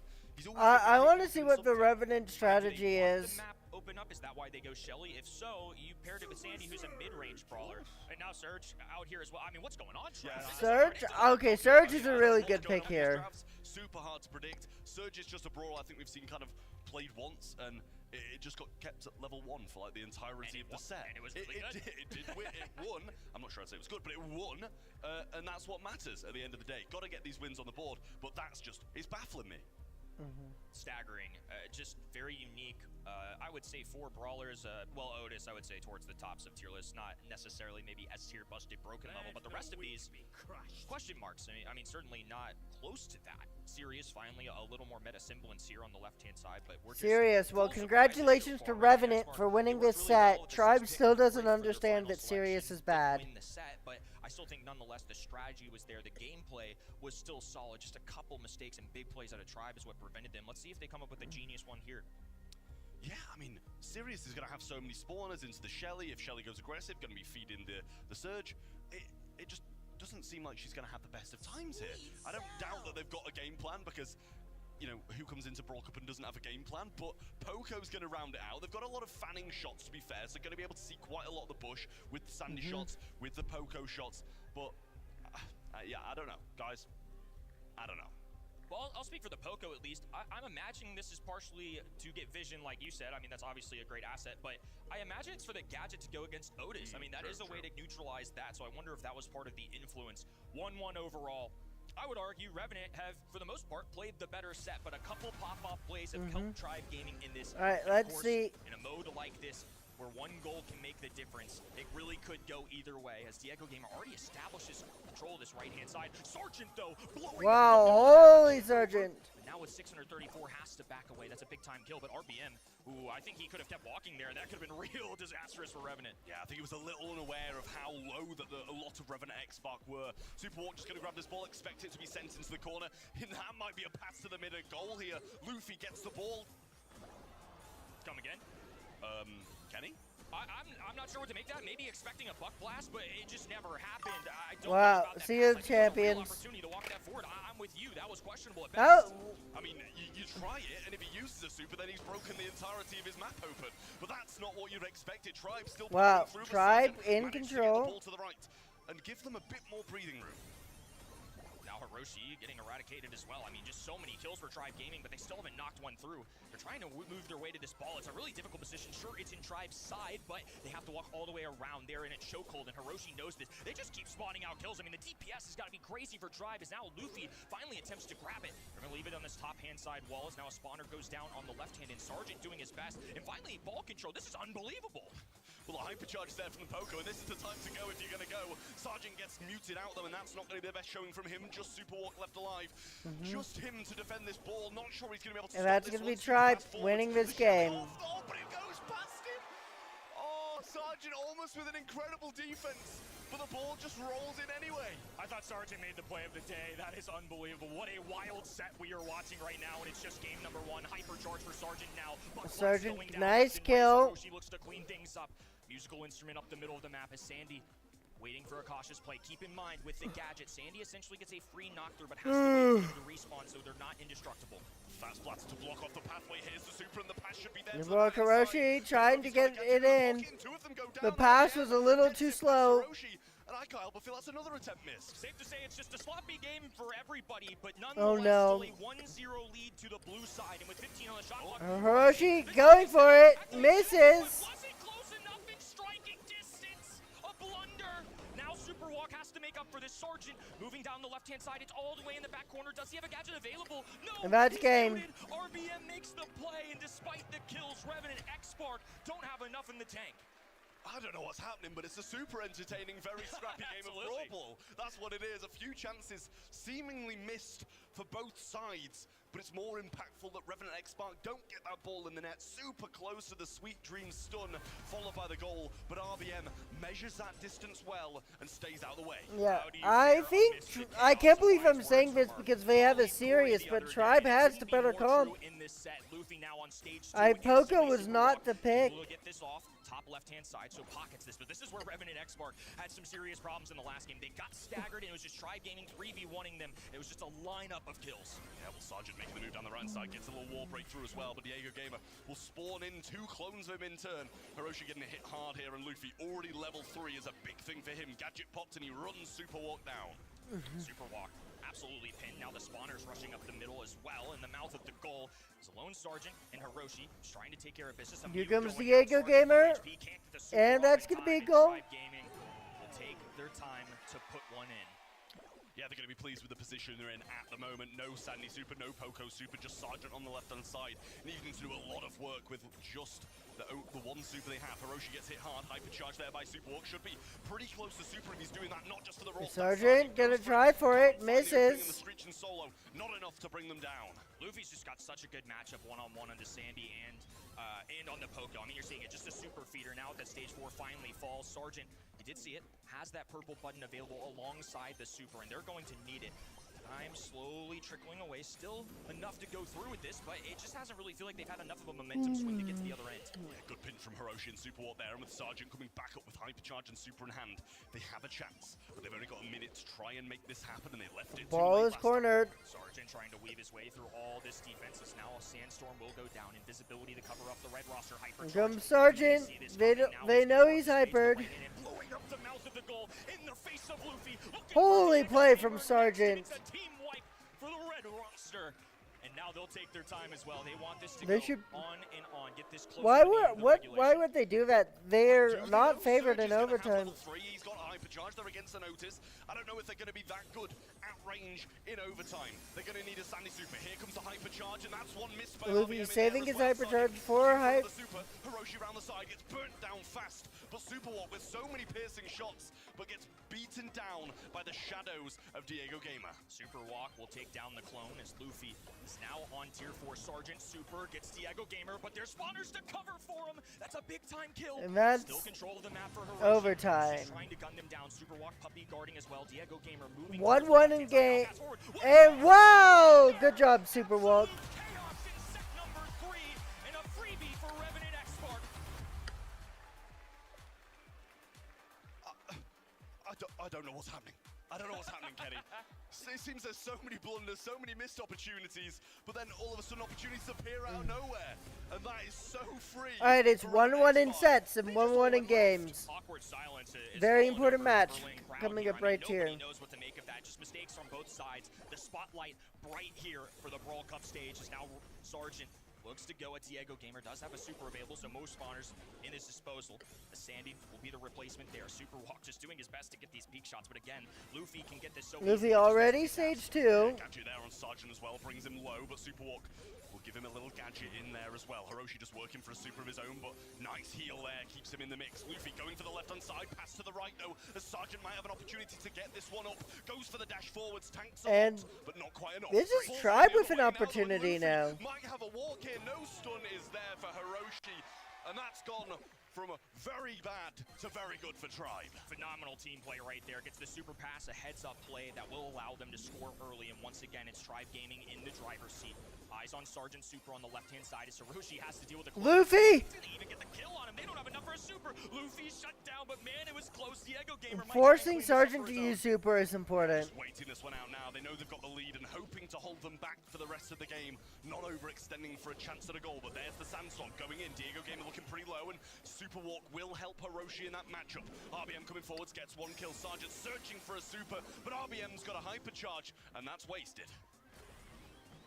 A lot of pressure on Revenant right now, especially with Luffy having a hypercharge. Diego Gamer with a couple spawners on the map. The shadows are lethal. Sergeant baits this out, though. Doesn't get the kill. Contact made. Superwalk can't get the pass off. Sergeant looking to move forward. Hiroshi body blocking, and it's not quite enough. Luffy, good defense. Denied by Luffy. Yeah, no stun there in time.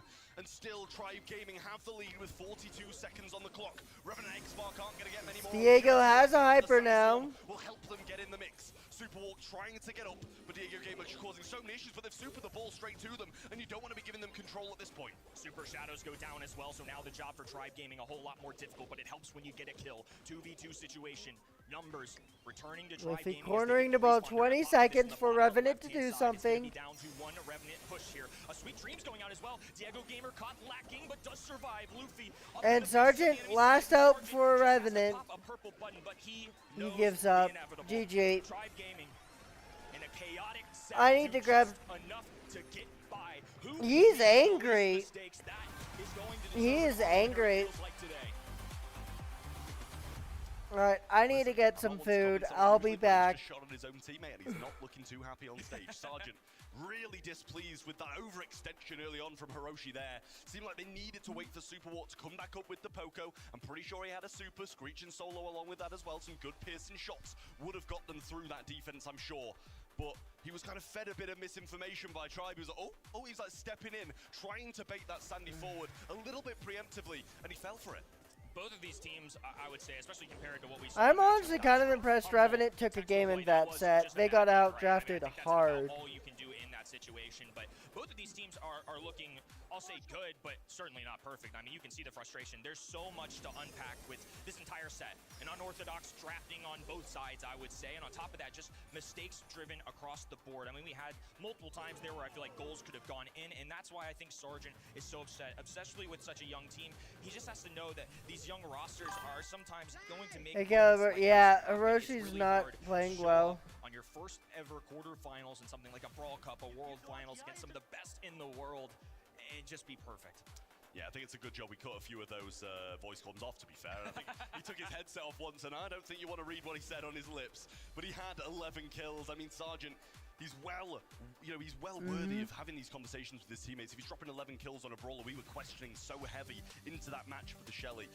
But it's behind them. They've got to move on. Knockout and Bell's Rock is up next, and it needs to be a win for Revenant. Left-hand side is calm, cool, and collected as well. I'm sure they're counting their lucky stars, especially considering that replay. You saw it.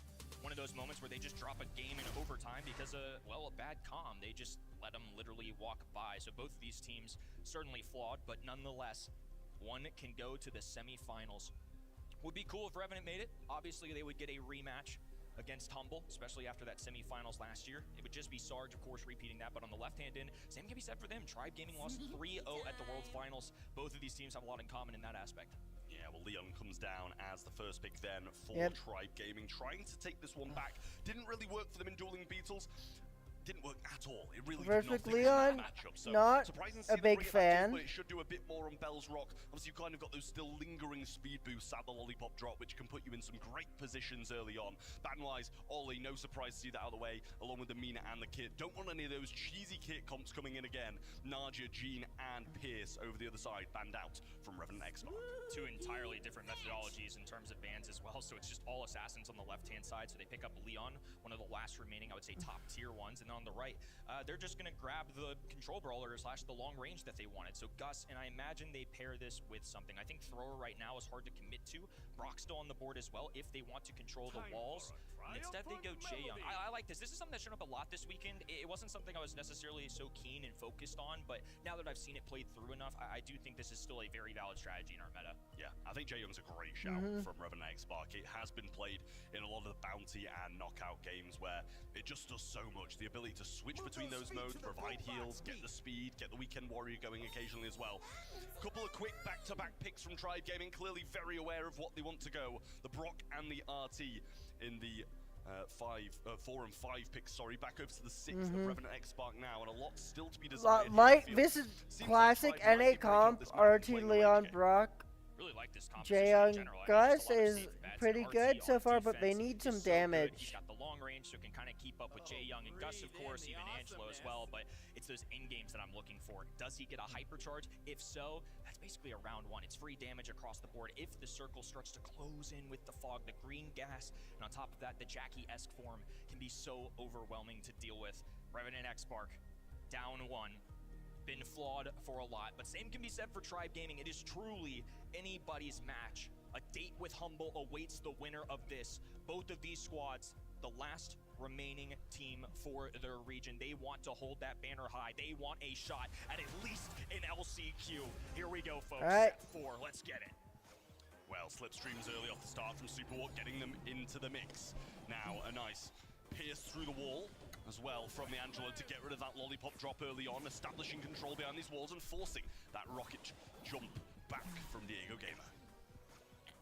A lot of caution. I think we'll see that a lot, especially considering Leon's really the only assassin-esque brawler that we've got right now. Everybody just trying to get those pivotal supers, move towards those hypercharges. The super Revenant, Luffy low.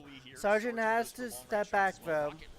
Diego Gamer just opening up the map a little bit, but it's kind of awkward. Didn't love that from him. Yeah, super odd wall break there. Luffy's coming really aggressive here as well. Hiroshi might have been able to get that kill. Does force a lollipop drop to tank though, as RBM's not the most healthy on that right-hand side either. And it's back to the stalemate in mid. A few supers acquired here and there, but I like the look of that Gus one on the right. Too cautious from the Gus, but nonetheless does keep himself alive. That is what's most important, especially in this. I'm still tired. Makes sense, I guess. Drop. This one gonna be much more protected, but a great gadget choice. Gas starting to close in. Super walk available for the heals. A shield going down. There's the first kill. Red roster strikes first. Diego Gamer raining thunderbolts from the sky will keep the roster low HP. He's diving in right in front of their faces, and it's That's Revenant with a round win. Go down in flames. Didn't seem like a 3-0 game, I'll tell you that, but all members of Revenant X-Spark left standing at the end. Another gadget instantly being popped by Sergeant to stop these lollipop drops, putting them in a bad position. Hiroshi, super on the right-hand side, but he's against RBM. Doesn't want to be close and personal against him when he can drop these legs so easily, but Sergeant in a position of dreams for that, really. Feels like this is another 6th pick. And Diego gets a kill. Really What a snipe. To Tribe Gaming, or excuse me, for Revenant X-Spark, but it ends up being Tribe Gaming. It's now Super Walk. Has the heals available, a little extra speed for Sergeant. He's gonna have to really pick up the pace here for his team since they're down in numbers. Yeah, Superwatch providing some speed, but gets Super will get tapped by Diego as well, and Sergeant tries to feed, but feeds Luffy Hyper Super. And now it's not looking too bad for Tribe Gaming, but it appears a lot of kit is there for Revenant. Luffy Hypercharge available too. Ooh, he got scouted out. I was waiting for him to use this. Now he's gonna pop up in the middle. Doesn't have a ton of health points, and Sergeant popping a super to match. Honestly, a little bit of a waste of the Hyper Super. The middle of that will heal him up back slowly. Won't even worry about getting poison damage. Just trying to preserve his life. It feels like a waste from Luffy there, really. Obviously, there was a chance to get some work done, and he thought he could take it, but just cut short by Sergeant. Gadget popped here again. There's super over the top with the rocket rain from Diego Gamer. Speed, or heal, sorry, now used by Superwar to keep Sergeant healthy. Hiroshi has Hyper for endgame. Sergeant also has his working toward. He's got to be close to super soon. Try and gain a little positioning. We're getting closer to the spot closing in as well. That's where everything will go down. All these purple buttons and super that you see on your screen, each team waiting to use them. Yeah, Luffy popping this super now. Kind of waited quite a while, but gets scouted out. He's having a real tough look at this. There's the heals as well. Here comes the Hypers. Left and right from Revenant. Sergeant pops his. RBM uses a super. Doesn't have another one just yet. The gadget by Superwalk. Hiroshi pops a shield. RBM dead. 2v1. Sergeant. No. That's Tribe. Tribe Gaming gonna be on match point. Tribe on match point. Frustration from Sergeant. Just saw it on stage. An instant reaction there. That's another one where it's just so close, but just these little mistakes. You'd feel like Revenant would win that endgame with 2 Hypers to 0, but no. Asia's sensation, the chosen one. Can he deliver once again? Backs up against the wall. New roster in 2026. They're going to have to pull off something special. Absolutely. Tribe Gaming looking really Superwalk having to kite 2 opponents as Revenants. Obviously, gadgets off the start to get this super up and running in case someone comes quite aggressive onto him, but it seems they're playing very slow. Not going to be able to get this one down as Sergeant's pushed back. He does pop the gadget now and tries to get this. Ooh, finds a shot on Diego Gamer, leaves the lollipop drop for once. Fanning shots from all angles out of Tribe Gaming, and it'll force Revenant X-Spark back.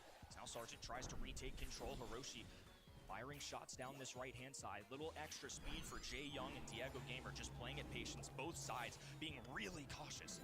Yeah, well, a really nice lollipop drop to get them into this position here. Sergeant not going to take it that many hits just yet. Has a super, and Superwalk alongside him as well to provide heals if he does get low. Slipstream's being used, and there are the heals, but he pops a super of his own as well, and RBM going to be the... Sergeant wastes gadget. Yeah, you can see an angry face. I'm sure it's on his real face too, but RBM, knows better. Oh no. Would close out. What a beautiful execution there.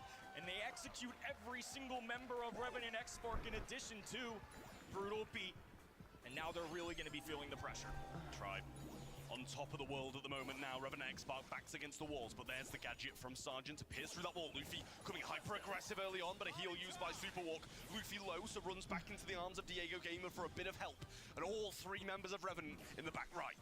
Thundering from the skies is Diego Gamer. Wow, I'm much more tired than I thought I was. Nice kill from RBM. Nice double. And this is game.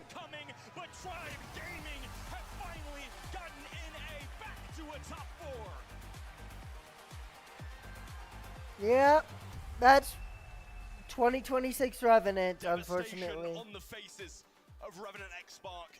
Sergeant and the guys couldn't get it done for Southeast Asia. But Tribe Gaming, as you said, Kenny, putting NA back on top. They're going to be getting to the top 4 here and fighting it out in a big, big game in the semis. Back on the map for North America. This awesome stuff. It's been a while since we've had this opportunity, so I won't make you all wait any longer. Let's see what Barney can get out of these guys. North America survives and thrives. I'm gonna give RBM the MVP here. Tell you what, speaking of thriving, just get back. Tribe just beat Revenant. They've been so close. You've gone to game 4s, game 5s. Do you and your team, do you feel like you thrive under pressure? Parece que todos vuestros partidos llegan a un cuarto, un quinto mapa. ¿Crees que es porque vuestro equipo juega mejor bajo presión?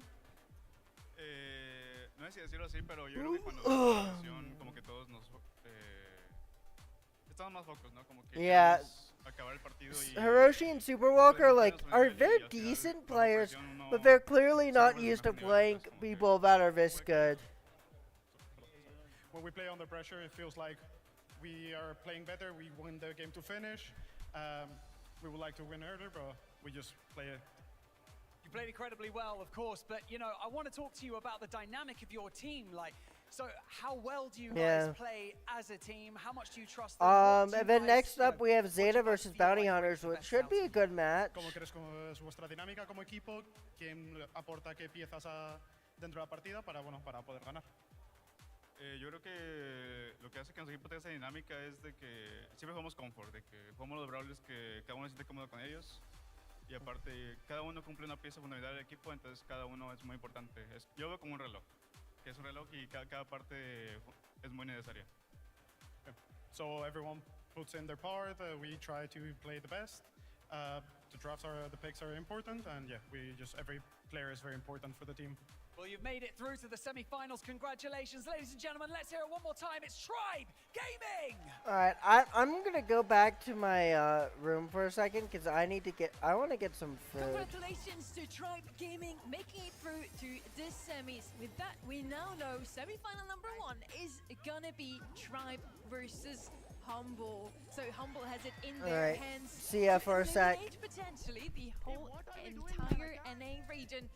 It looked really good from both sides, honestly. Reverend Dick Spark definitely showed us some signs of life here, specifically in this hot zone sets that they ended up winning. Yeah, which I already want to break down and touch on, because Sergeant, when you go back and watch that hot zone game, was just a one-man band. He was the aggressor, he was the support, he was the anchor for his team in every way with that berry. There's one moment as well where he was waiting for his team to recollect, they went down, and he was still continuously hitting every member of Tribe with shots, preventing them from healing, preventing them from being able to contest the zone in the way that they would like to have done. So I feel like this man is so talented, so gifted. I would love to see him be brought over to EMEA. I mean, I want that glory in my home region, you know? He's an insane player and has been for multiple years already. We now see once more RPM Luffy and Diego Gamer take that last set. Knockout was decided in a very quick fashion here. I must say, for the side of Tribe Gaming, for me, the MVP definitely Luffy. Especially on that search on Brawl Ball, it was insane how he never let their opponents heal up or score. After all, Brawl Ball is all about that. Absolutely. I mean, I think all of the guys on Tribe played really well, and I think your point of Sergeant on Revenant is really unfortunate that, you know, there was a few overextensions here and there for his teammates in those big moments, and you can see how frustrated he was on stage as well. It's disappointing to see them not progress further. Tribe moves on, but Barney, I heard you have a little something for us. That's right, yes I do indeed. Ladies and gentlemen, before we continue with Championship Sunday, we have a very special announcement for all of you guys at home and of course right here in Berlin. So please join me in welcoming to the stage the General Manager of Brawl Stars. Put your hands together, make some noise for Frank!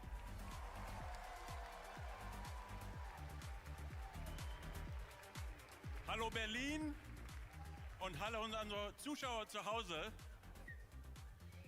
It is time to announce the location of the Brawl Stars Esports World Finals 2026.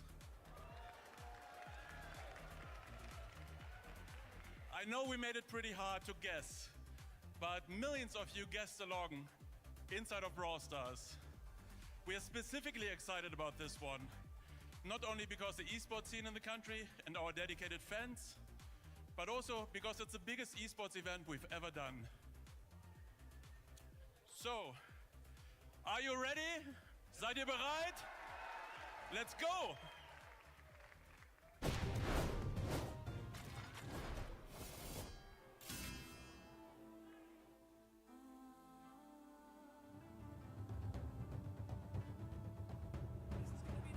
Phenomenal weekend of esports, and welcome to the Brawl Stars World Finals! Their rivalry one last time, not remotely enough from Humble. Crosby Raccoon crowns King of Brawl!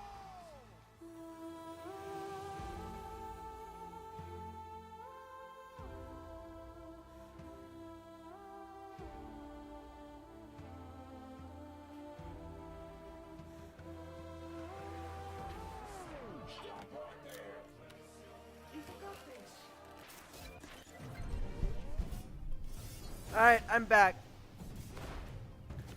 Yep, Japan. I guessed it. Tokyo. Makes sense. Brawl Stars is coming to Tokyo! And it's gonna be the biggest, best Brawl Stars event ever. Hopefully.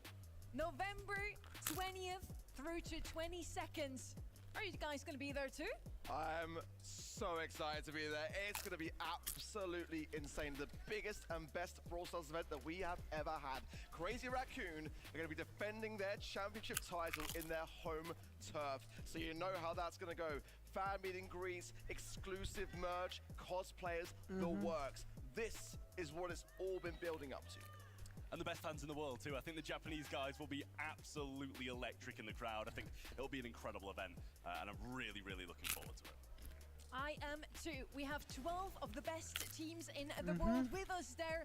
$1 million prize pool, and maybe also some. Interesting that they dropped Worlds from a top 16 to a top 12. Maybe, and some special surprises maybe in store as well. So, of course, as always, ticket sales, check out on the Twitter or X as we refer to it now as well for the BRAWL Esports side, as I'm sure that's where you'll be hearing about those sort of things first. There's gonna be meet and greets, exclusive merch, cosplayers, and everything else you can wish for. And now, since we already have Japanese talent with us live on site, Barney, let's have a little chat with them. Yes, we shall. I am live over here with the phenomenal language casters from Japan. I've got Melty, Wahochi, and Yuki here joining me. Melty and Wahochi are here? What? Start off by asking, how does it feel to now know that you're going to have this incredible Brawl Stars World Finals in Japan? この発表は皆さんは嬉しいと思うんですけれども、まず感想を一言お願いしたいと思います。 Like I knew Melty was here, but Wahochi too. Wow. Yeah, I'm very, very happy we're gonna host this in Japan this time. It's gonna be amazing. I cannot wait to see. This is not the first time we've had World Finals in Tokyo either. Most excited to share in terms of Japanese culture with the Brawl Stars community. 世界のファンの皆さんは日本に来るのはすごく嬉しいと思うんですけれども、皆さんは日本文化ならどのような部分に一番皆さんに見せたいですか？やっぱ食べ物ですかね。日本温泉。It has to be food, and then I think the hot springs. The food and the hot springs. Well, we all cannot wait for the Brawl Stars community once again to descend on Japan. I think the food personally is what I'm most excited about. Brawl Stars fans, are you excited? I think they are. The food's woken me up a little. For our third LAN events of the year, we first have to finish our first one, Brawl Cup, the second edition, here in Berlin. And we're heading over to our quarter-final number 3. It's Zeta Division versus Bounty Hunters. This is going to be Bounty Hunters' biggest test to date. And that is no other way to put it. Zeta Division are looking incredibly scary. I know that you were saying, Trav, when we were chatting about today how things might fare out, that you've really got some high hopes for Zeta in this competition, and I can see why. Yeah, I was saying, I was like, listen, if they get into the semi-finals, I think they're going all the way. If they get through that, it's like, I think, like, they looked really strong to me yesterday, and we always kind of think that Zeta's drafts are the kind of things holding them back, and I don't think they were too bad through their group stage. So, for me, I think these guys have absolutely got what it takes to, you know, it feels weird to say Zeta winning is an upset, but I feel at the moment that's the kind of stance people would be taking. Against Bounty Hunters? No, definitely not. Left open, an underdog to upset one of the favorites.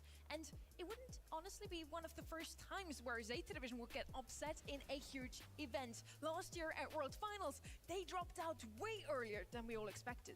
Losing to double match point to STMN and then Papara Supermassive from the UK with a final blow.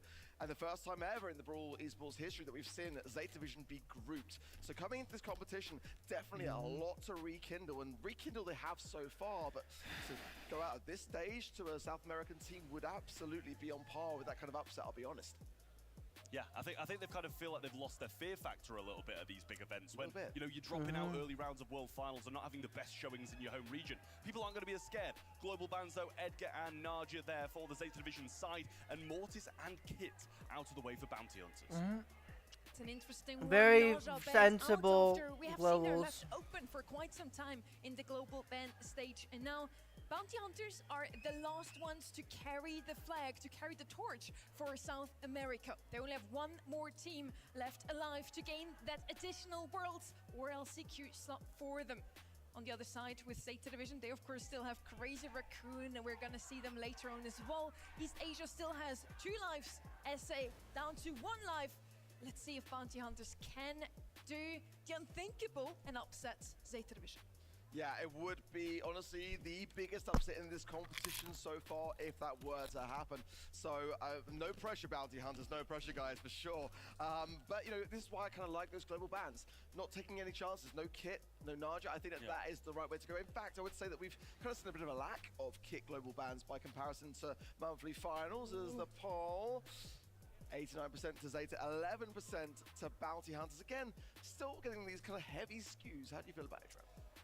I mean, I can't help but feel like this Hey, is one of the welcome, most realistic heavy Kareem. polls we've seen, to be How are honest. you? I do feel like Zeta Division are in a great position to just go and take this one in a 3-0. And we haven't seen Thank any you. upsets, so I don't know if we're going to see that many more now. I hear the teams are ready, so let's come on in, guys. I want you to keep something in the back of your mind, that one incredible performance can change everything. We are no strangers to upsets here at the Brawl Cup. Mike Tyson famously once said, everyone has a plan until they get punched in the face. And both of these teams are winding up. All right. And so, first to step onto the stage, the East Asian powerhouses, the mechanical demons. They are Zeta Division, and their opponents with all the potential to become the next South American sensations. They are Bounty Hunters. Let's bring them in! Zeta versus Bounty Hunters. This is like clearly favoring Zeta. However, Bounty Hunters do have some fight in them.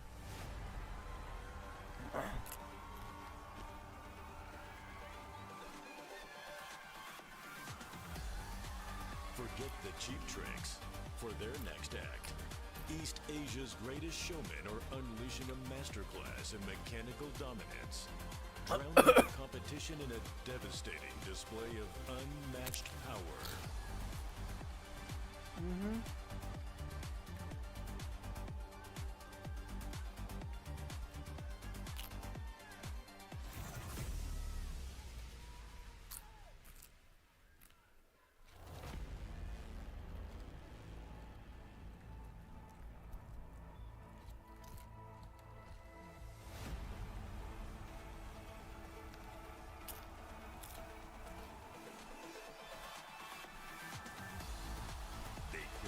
Clashed in every South American bounty. Now this unexpected top seed faces the world. In the battle of regions, will they hunt or be hunted?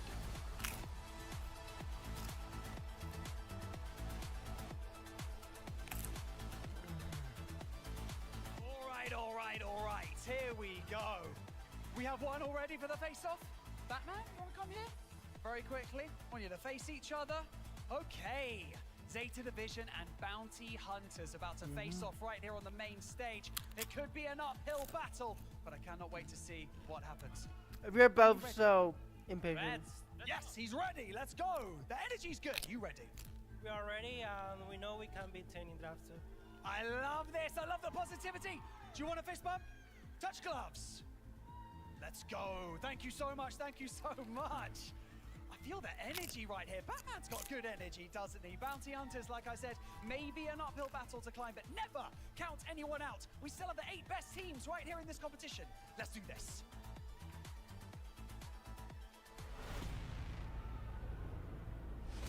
City Tampo, Suzuku,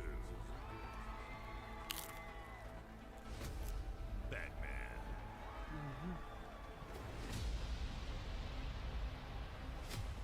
Wesley,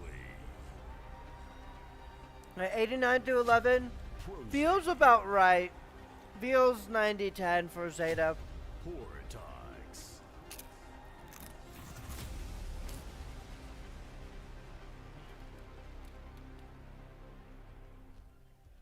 You heard it here. The crowd is ready for Zeta Division versus Bounty Hunters. And so are we, of course. Zeta Division, you have to say they are the clear favorites here, but as Barney said so well, never count anyone out. Bounty Hunters could cause one of the biggest upsets today. And honestly, after a 3-0, a 3-1 so far in the quarterfinals, I'm down to see some more Brawl Stars and to see a longer match.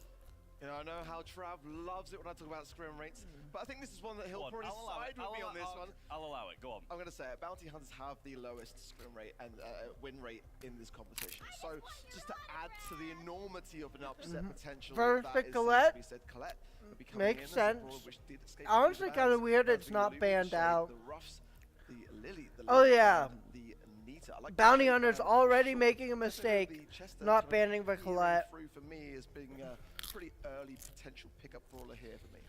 Yeah, When I was standing outside earlier, when I was standing outside earlier, the Colette outside almost stole the medal I was holding in my hand, so I hope this Colette isn't going to do the same. She's trying to win it for Zeta Division, I think that's what's going on. Crow going to come down then as well, and there's the Chester that you said, Arc. I think it's a great shout. It's just one of the more versatile brawlers at the moment, and you said it's a big gap when it's not banned, not first picked. I mean, Colette, you're going to pick it up if you can get it at the moment, I think, aren't you, really? But a couple of really good answers then from Bounty Hunters on the other side, and I really like how that's shaping up for them. Hard Rock Mine, another gem grab map, and Colette is just so insanely good at grabbing those last few gems, dashing in and out with her super. So it could be a potential mid-brawler here, the gem carrier already on the side of Zeta Division. Now, much further, usually they love to play Shade here. Bandinot himself, Sirius, is gonna come in, and that's an exciting one because we haven't really seen him very often in the hands of Zeta Division in this tournament so far. Now, for something aggressive. Sirius, I do not like it. I was thinking, I've said it time and time could be an again, anti-map Sirius for is a me. throw pick. There's definitely the concern of the Chester having the It style has which can finally shut her won down. a It's very set, difficult to manage in that regard, but or at least sometimes as well, finally Dusty is here the most could be important an word idea about if they sentence. want to explore it for Zeta against that third and final pick, which Bounty Hunters still have. So the Gus coming in, combining with the Colette potentially as well for that shielding, could be a nice aggressive combo. Yeah, it seems like they're really trying not to overcommit too much at the moment, to be fair. They've got the Colette, which is already going to be their carry brawler at the moment, but Rico, I know you'll be pleased about that one, Arc, seeing the Rico come in. It's more of a rarity these days, but really glad to see it. Not really any close range brawlers on either side. That's going to be an interesting one. And we're going to hand it off to Uber and Ready. Do you think Rico. Bounty Hunters can cause an upset here? Thank you very much. I like Bounty Hunters comp here a little more because it doesn't have a Sirius on it. To pull it off. Last year at Brawl Cup, it was kind of Zeta Division against the world, and they ultimately fell short, not able to take East Asia all the way. Now they're looking up and seeing Crazy Raccoon also bearing their fangs in the same side of the bracket, so they need to put on a show here. A dominant display of strength is in order. Oh, they want this rematch on the big stage, but they got to get through Bounty Hunters first. And a pretty solid draft from Bounty Hunters as well. Lots of good brawlers allowed through, and Bounty Hunters completely engulfed these lanes. Stetampo moved backwards in a spawn. Wesley dominating the left lane with Rico. I can't believe this was relegated to a last pick. Suzuka might lose his gems. Wow. Here. There's just really nowhere to go. Wesley is low, but Prosy can This Rico is such a good pick. Suzuku somehow still standing and drops gems in safe territory now. Prosy being tapped up by Stetampo. What did you miss? Here for Bounty Hunters. Sergeant getting really mad at his teammates for throwing. Devoured by the Sirius on the left side. Here comes another shade to deal with Portox. As Batman tries to pinch with it on the right side, it's a victory for Wesley as he presses through. This is the ideal position for Rico since he reaches into their backlines. But Suzuku doesn't care. He's not even trying to get into those bushes. Suzuku now up to 8 gems. Wesley definitely able to keep the Collect quiet, but in the meantime, the same is being done by the Sirius in the top side of the map. Batman has been impossible to shift, and Prosy is outranged by Suzuku, who knows he can just take his time and take the final gem. Oftentimes it doesn't matter whether you are outranged as Crow, you're still able to dodge those shots, but Suzuku has been on it. The predictions with some of his shots have and just even been with deadly. that, Bounty Hunters now making one even with what I thought was a very easy Bounty Hunters draft, Zeta are just dominating. Pretty scary hypercharge there from the Colette. But honestly, it was that new Buffy gadget with the stun component there. You've got to be very careful now, giving Colette CC not only on her gadget, but also on a star power. Yeah, pretty frightening stuff. I gotta say, the series is a problem. Batman has been bullying them at the top of the map. difficult to deal with as a Rico because he can still fire over the walls. Batman's taking this left lane versus Wesley playing much more conservatively this time. Wesley debating whether he's going to push in. Also, just like he did last time, finds the angle on Batman. Really difficult for him to avoid given the range of some of those shots. Suzuku also holding his own at mid. Prosy wants gem number 2. Suzuku can't really line up the shots. It's a stalemate here at the beginning, but Suzuku gradually moving forward, taking up space, has forced Prosy back. Whoa! Nice tap from Suzuku, allows him to pop forward. But Prosy forces the gadget out. Damage coming belatedly from Prosy. Still a 2-gem lead. Chitampo trying to play it careful here against Portox, comes in for the kill. You're just not getting through this lane. Chitampo is a phenomenal Colette. We've seen it in the World Finals before. Pre-Buffy era. You just got to connect these 2 dots here. On the left side, Batman now deleted. Suzuku going to get pressured from the left. Needs a joint push from Prosy. Instead, they're actually going to recuperate. Let Batman come back. It's not really great for Wesley on the right side. Chitampo keeps this Chester back. He just doesn't have a matchup, really. There's nothing that Chester is good here for. It didn't even enable a last aggressive pick. Bounty Hunter's not able to.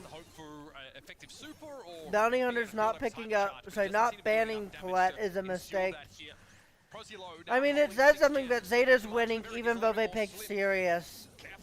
Yeah, multiple launcher comes out and takes Batman low. It does end up being traded at least. Prosy almost gets caught. Chitampo going for the kill on Prosy. Chitampo, who gets a shield from Suzuku. Great timing, but the Colette still falls. Near miss there for Prosy. He almost got taken down for all of his gems. Now in this 4 position, has to yield to Batman. Here comes the hypers just to clean up the final gem. Chitampo wants another big play, but Prosy is too wise to get caught there. Nonetheless, Bounty Hunters have to move in. They cannot sit back and wait for these gems to spawn. Looking at the timer now, no. It's going to be too tight. They can't go for it. Have to extinguish this in spawn. Prosy going to go for it. Chitampo with the defense, and Suzuku too safe. Set 1 heads the way of Zeta. A little bit unlucky. Chitampo being very MVP for sure of set 1. Ultimately, that was the brawler that looked the most out of place in this draft. Zeta Division understood the assignment. Do not pick a tank or someone that is going to be highly susceptible to Chester. And he was essentially shut out of the game. Having a lane against Chitampo's Colette in this era of the game on Chester, forget about it. It's pretty miserable. You're outranged, tons and tons of DPS. It's high execution if you want to get damage in close range. But you also see Chitampo, look at this. I mean, it was the last second. It was a dead game. But if you're getting hit by 3 consecutive hypercharged Colette supers, someone has that accuracy, they're able to churn that level of super cycling, you've got to be scared. Not the start that this Bounty Hunter's outfit we're looking for. The Rico pick that was pretty heads up, seeing no wall break there, seeing an opportunity to find a strong lane. Wesley was definitely a threat. The problem is that Zeta just swapped out of that lane or just used their Sirius safely. Batman was a bit of a nuisance as well, slowly getting damage, building up those shadows, pushing up the map when Wesley switched to the right side. Rico's a good brawler. It's just that now you've made that Chester pick almost pointless. You didn't enable anything for your last pick. Zeta have a way of blocking out all of your options with this draft. They'll play stuff that's pretty safe, really, really versatile, and play to their mechanical strengths. Everyone's tired of hearing it, but it's simply the truth. They lean on their raw skills to make these games happen. But it's getting close to the time to put the narrative of East Asia struggling with their drafts to bed. Yes. I think against Only Realms, Zeta drafted fantastically and actually had them comped in the last 2 sets of that series. Crazy Raccoon, we've sort of haven't really thrown them under that same umbrella for a little while now. These are great drafts from Zeta Division. And frankly, you know, Mameshi coming in the coaching role or like assisting Latox there as well with these drafts, I think has been a huge boon for this team. Out in the open, we see 2 oh my god, they let Pierce open. Angelo, oh no. Can traverse the water on the left side of the map and get in I guess to the effective area much easier. I guess it's not the end of the world. Pierce is not like absurdly busted, but still. Pierce has better DPS than Angelo here. That's why he's first picked. He is the premier sharpshooter in all of Brawl Stars at the moment. Often deserving of a match ban. He'll be able to churn damage. Angelo is lacking on the burst. Yeah, the double sniper is pretty weird. It's pretty much an invitation to bounty hunters to say, okay, now go something aggro, and Zeta will attempt to counter with the final pick. Zeta are going to be able to see the entirety of this bounty hunters draft before their last pick comes through. But on this map, what are you playing to close the gap? Yeah, okay, we're going to Brock, Brock here. okay. So we can open up the map a little bit, allow Bounty Hunters back in. With Mina And Bandit, I think Pearl. you're pretty short on gap closing brawlers here, especially with Kit and Mortis already having been banned out, as well as Edgar. So we do not see any little aggro brawlers at all here for Bounty Hunters in the end. No, not really. They could just play directly into this Pearl and decide, okay, we'll make it a triple sniper battle. We'll go for Bell, go for a counter, something pretty solid that has good survival, prevents everyone from grouping up too much. It's also this Pearl a deterrent against stuff that gets a close range Piper. Piper! They've gotten triple snipers over here. This is going to be a skill and control based battle. They'll be outranging this Pearl. Also, Pearl, I assume, will be Zeta's draft almost looks like one from the old days of blind draft. Your toolkit Piper also just so effective against anything that's beneath base move speed. And I don't know how any of these Pearl Supers are going to become relevant. No. I'm sure you open up the map maybe for the rest of your sharpshooters, but this is going to be a tough one for Bounty Hunters. Zeta Division are not afraid to go full sharpshooter. Here we go, Alright, folks. let's see how this Out in draft the open. goes. Shitampo already gets in the middle of the map. Gonna fire the first arrow of Cupid in the usual spot, but no one's biting. Bounty Hunters know better than to all group up on that middle choke. On the right side, initial damage for Wesley. A bit of it's going to be reflected by Batman. Now Portox goes for the punish, just out of range of getting Batman down. We see the shield up. Also another stronghold broken open. It's not so much about getting Classic quickly South into mid American as it is Pearl pick. I diminishing the forgot to say bushes that. Suzuku needs to work with at mid. Wesley doing well here. I think you've got to be scared of the Oh pace. no. Batman didn't have an opportunity to pop that return to sender gadget, and frankly just got outdone by the current best sharpshooter in the game. 3 versus 2 now. Wesley just wants his hypercharge. That is his win condition. Also denying value to Suzuku, who would love to break open a wall for an easier rotation backwards. Portox can't really find the mark. Suzuku down to 1. Prosy with the extended explosion radius of his gadget. We'll take one down. Shitampo wants to just get into the poison while also farming his hypercharge. Yeah, not going to bite, not going to give anyone any value if he can afford to. It's round 1 to Bounty Hunters, really surgically played. Yeah, that Wesley Pierce is going to be a bit of a problem for Zeta Division. Continuing to open up the map a little more here. Portox can tank these hits pretty well, especially with that shield at full heat. Portox knows there's nothing really to do until it's time to go aggressive, so they'll stay full heat, or rather shielded up here, and they will simply wait for their opportunity to dispense some damage. Want to point out Suzuku going for the homemade recipe off rip because it drops Wesley to 1 tap by Batman. That's the synergy they're playing for Suzuku. Again, going for the homemade recipe. This is often reserved for a finishing move, but would be useful to have alongside Batman. Zeta Division just playing this nice and slow. They're not too interested in taking things early on. They have that confidence that once Pearl is forced out of the hidey hole, then they should be able to get the supers that they need. Shitampo also just trying to get his super. Gotta be close if they're Batman. like this. Oh, nice stab from Wesley. Used to evade any crackback. Batman seems happy to be tucked in this corner, especially now that he has that peep at the ready. Portox will be brought down. He'll struggle in any of these matchups, and Zeta Division can close out the round. Well, Prosy's gonna get one. That's game. It's all he can muster. Note also that Peep was utilized into the indestructible. I don't really think that's a wall break they wanted. They wanted to get rid of that barrel. But it's okay, you know, it's not nothing. It means less for Portox to hide behind. Gets the burn on Shitampo. It's only 1 burnt cookie, so it's not the end of the world. On the right side, a 1v2, but Batman and Suzuku just cannot deal with this Pierce at long range. It's still annoying for Shitampo because he has the hardest time healing of any sharpshooter. Because he spends time charging his shot, he can't heal during that duration. He needs to not charge at all to begin that passive regeneration. So any little bits of damage on Angelo end up mattering a lot. Prosy with a super forward serves to zone Zeta backwards, but as soon as they step forward, they take 1 back. They need. Here comes this Suzuku. Hypercharge popped by Suzuku. Another one for Batman. Gonna have to Honestly, not a lot of value. As a finisher, Portox wants to take it and manages to get it. Still 3v3. Prosy with a hypercharge of his own now must be close to the super, but cannot get it in time. Yep, Suzuku here though. The Looks like a win for Bounty Hunters here. Nice overcooked gadget there, but it's still a 2v1 now. Shitampo trying to stay alive inside his super, but the damage is too much. Cheeky little jump away. But yeah, he'll GG. be run down. Nice look here for Bounty Hunters. I'm feeling the Pierce stiff, I'm not gonna lie. Yeah. He is is that good. He is by far Honestly, the best I think sharpshooter I'm gonna in all of end Brawl stream Stars, and soon. when you place him on this lane, even into 2 sharpshooters, he's Almost still no able one's to here, and stay I'm just alive. He plays at tired. max range effectively, all kinds of projectiles to be avoiding, and I also like the reload speed of Pierce. You see the initial homemade recipe from Suzuki. Once again, they want to drop Wesley to 1-tap so that he's forced to move back off rip, but it's not going to go anywhere. It's another low and slow game from both Zeta and Bounty Hunters. Wesley revealed briefly. Obviously now there's an entire new map of terrain to clear. The Bounty Hunters are already getting to work in that regard.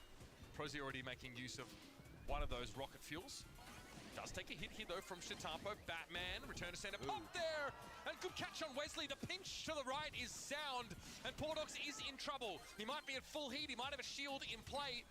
But Suzuku is looming large at the top now. In close range, a gadget from Portox is a death sentence. He's just trying to work his way in there. He's opting to go for this 1v2, draw some fire away from Prozy, who wants to fight a 1v1 on the left side. He won't be left alone. Suzuka going for the pinch while also threatening Portox at the same time. The Pincushion.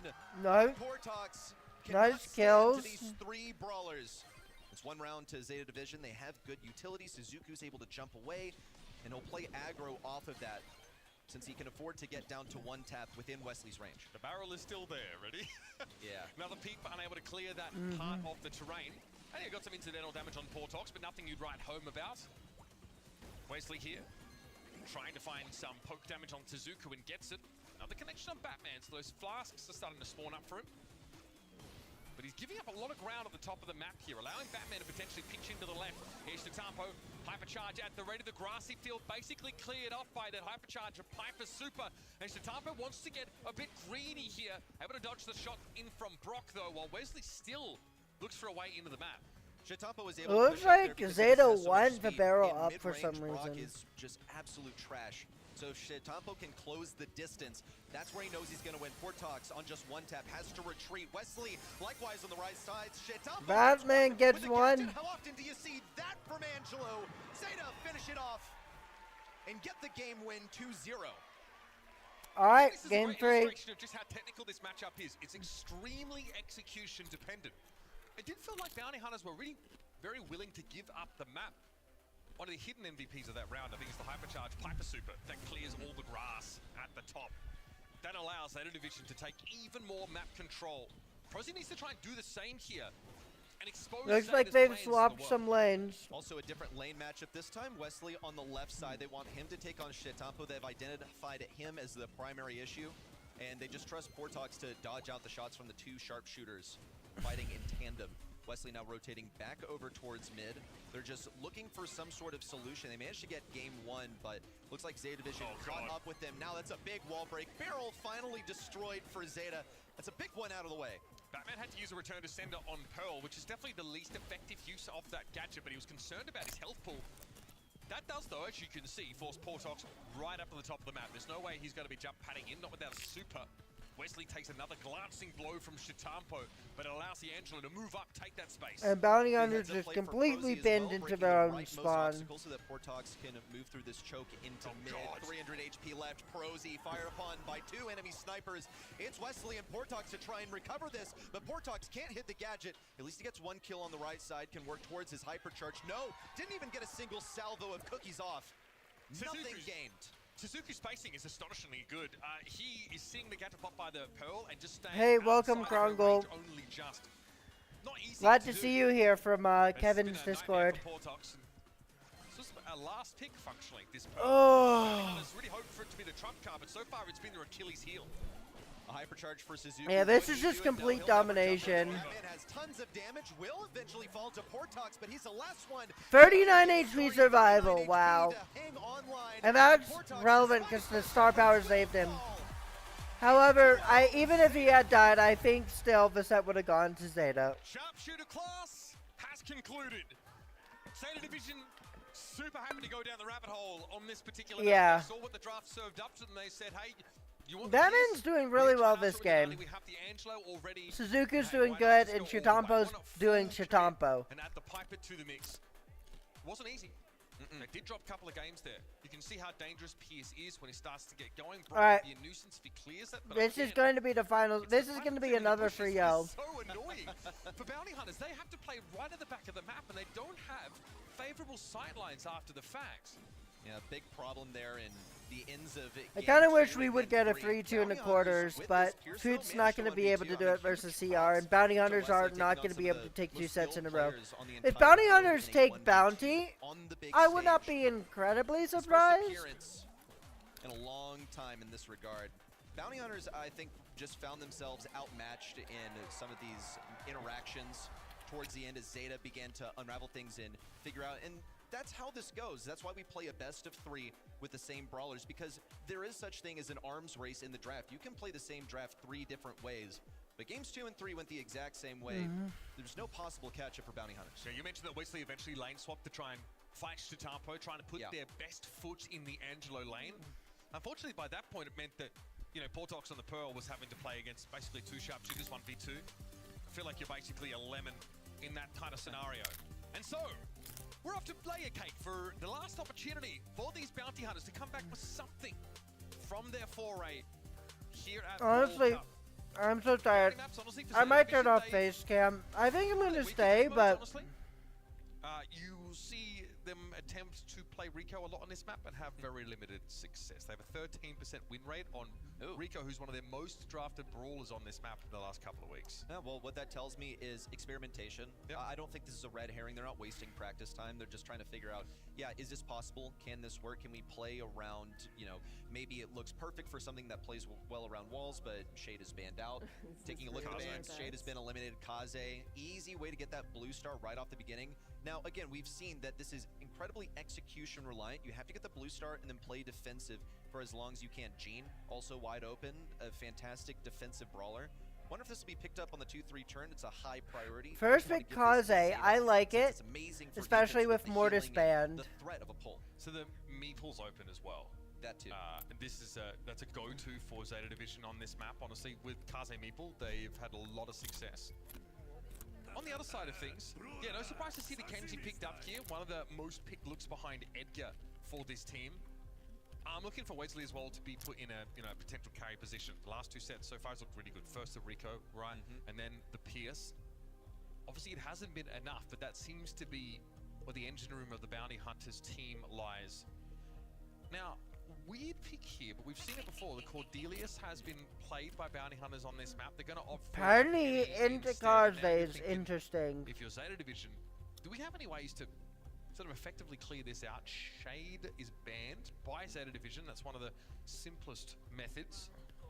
So what else are they working with? Yeah, you got thrower possibilities. You could still go Gene here and say, actually, I'll pull the turret. Depends on how defensively Penny plays around it. Always a possibility. You can go Squeak. It's definitely a favorite of these players, and it's a classic anti-turret response. Oh, this is super interesting. The Juju. You know what? This is the first time we've seen Juju in a long time. These guys really drafted Juju more than any other region last year. And yeah, I can see it even into Kenji. It's not terrible. Bush burn, or wall break on the side of Bounty Hunters. Because like if you're going slow star power, like the Kenji can't get you. When she's playing from the grass. Man, getting around this draft out with a Pierce. The fact that a Pierce is open for pick is insane. There's got to be an aggro. It's curious, but Pierce is vulnerable. Edgar's global banned. Range, and he's not really first pick here. What assassins left? I guess Lily. Like he can get pressured so hard. It's difficult to find sight lines. I don't like Lily in this matchup, but I like if they go it. It means they like it. Juju is really weird. Yeah. Ooh, Gray. Yeah.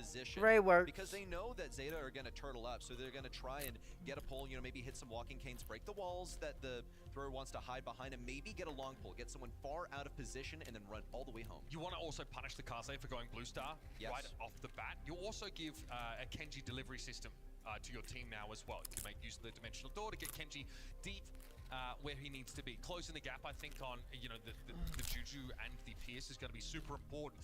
So, Bounty Hunters, last chance out here on the stage in Berlin. Draft a comp that's really all about the Kenji. It's going to be the Zeta division getting to open with one of their best picks. All right. It's the Kaze for Suzuku.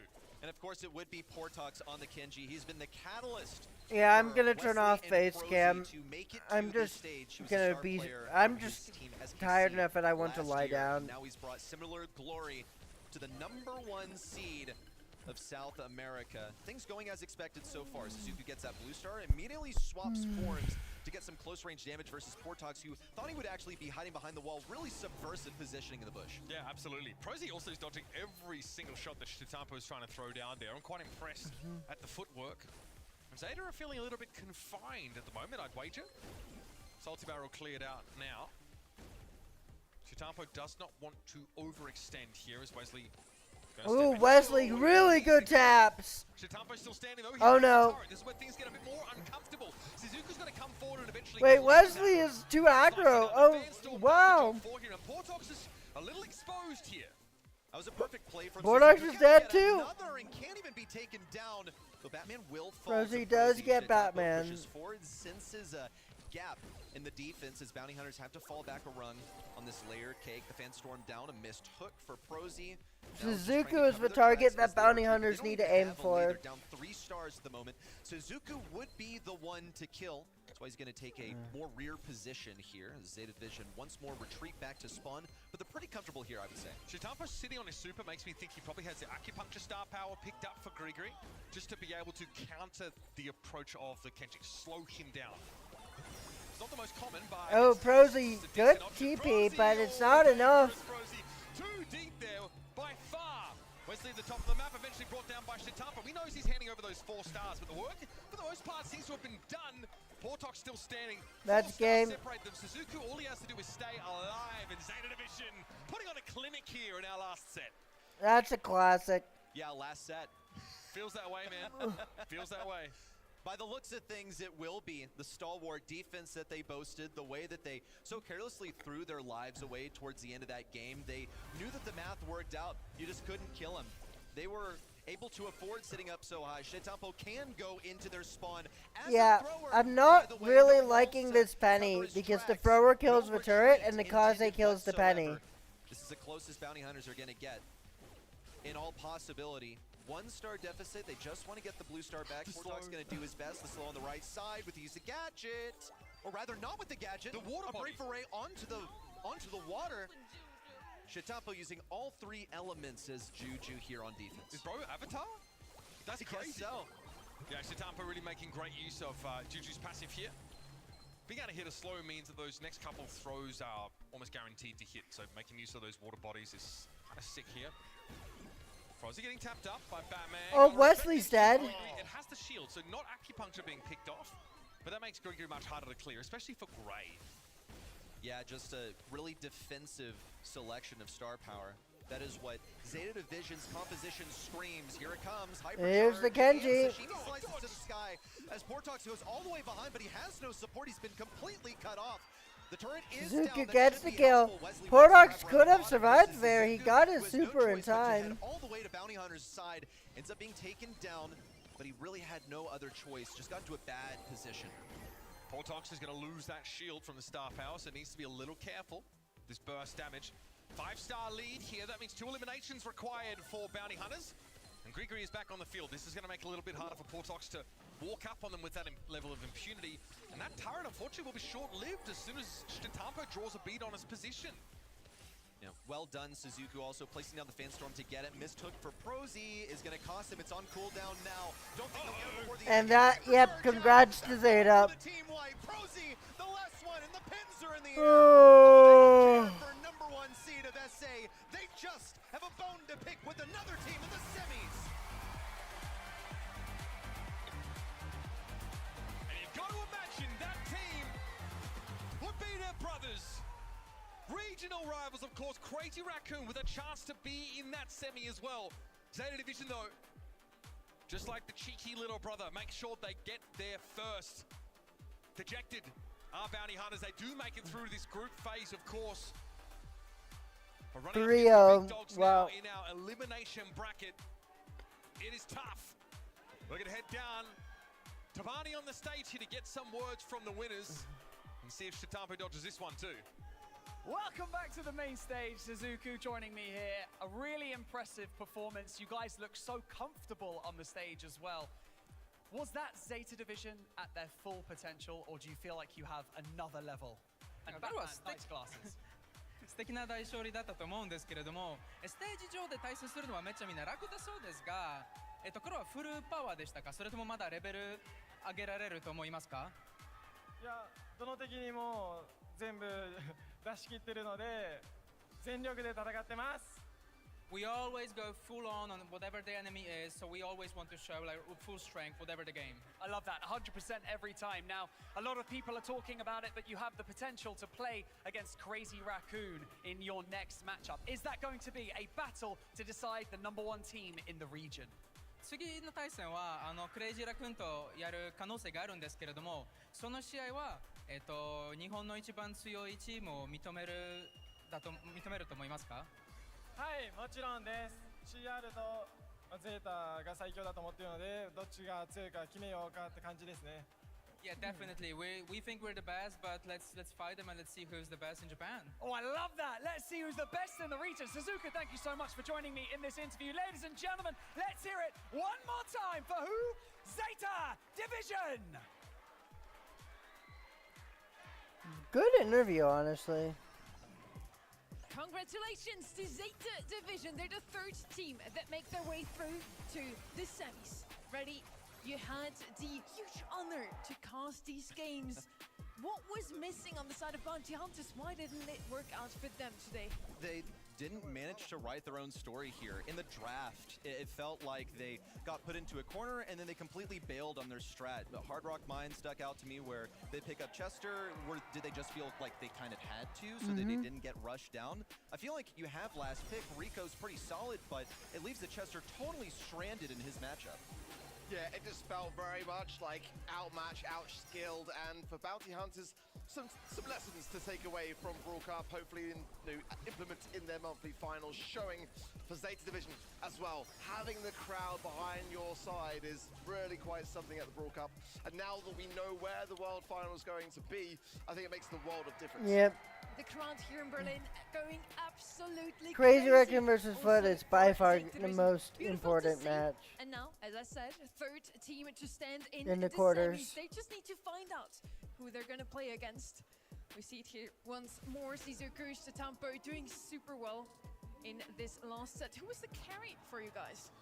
I think for me, more often than not, it is the Tampo. But, I think Batman especially has been making a fantastic statement. And, coming into the year, that was my reservation, was like, how is this roster going to fare, really, with these switch-ups? And I think he's been settling really, really nicely. Yeah, I liked actually watching Suzuku in that final set. I think he did a phenomenal job on the Kaze, and also pretty much always had Fanstorm ready to respond to a penny turret. Just knew the depth of these interactions really, really well on all of the maps. So I was thoroughly impressed by what these guys had to offer.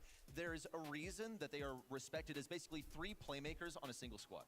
And definitely no early end to their journey today. Zeta Division at World Finals. We got 10 thought they were minutes one of to the wait. favorites going into the tournament, and in the end, it just wasn't meant to be. Today they're looking fierce, and they might even take it all.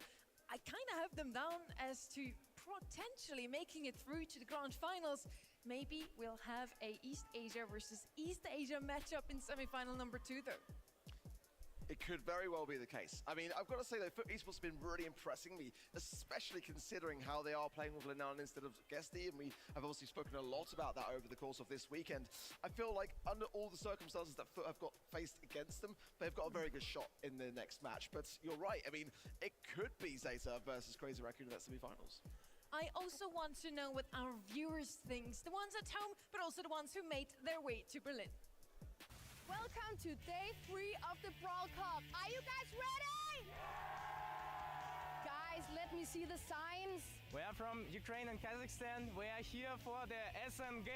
We are for our boys for Foot. Foot win! Look at this. They lost. They trained. They became one team. On the realm, yeah! I love this. I love this.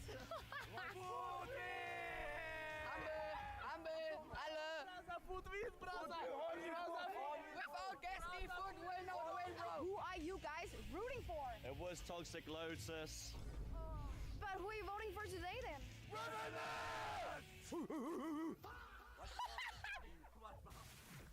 Who were they rooting for there in the end? It was Loud just screaming. noises, I think. Yes, that must have been the team. Yeah, I definitely am all for that team. I think it's gonna win. Yeah, I'm not so certain. Well, we're gonna find out. I'm sure Yeah. they were right in the end. We have one more quarterfinal for you before we head into the semis.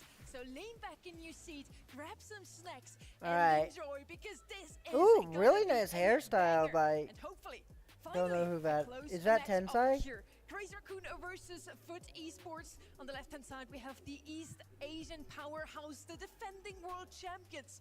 They walked out of the group stage with not a single set dropped. Yeah, that is phenomenal in this competition. It really is. And, you know, for me, I still got to say I am rooting for Esports for that man right there. Lena has had a really tough start to his season, being dropped from Navi and not finding a team since.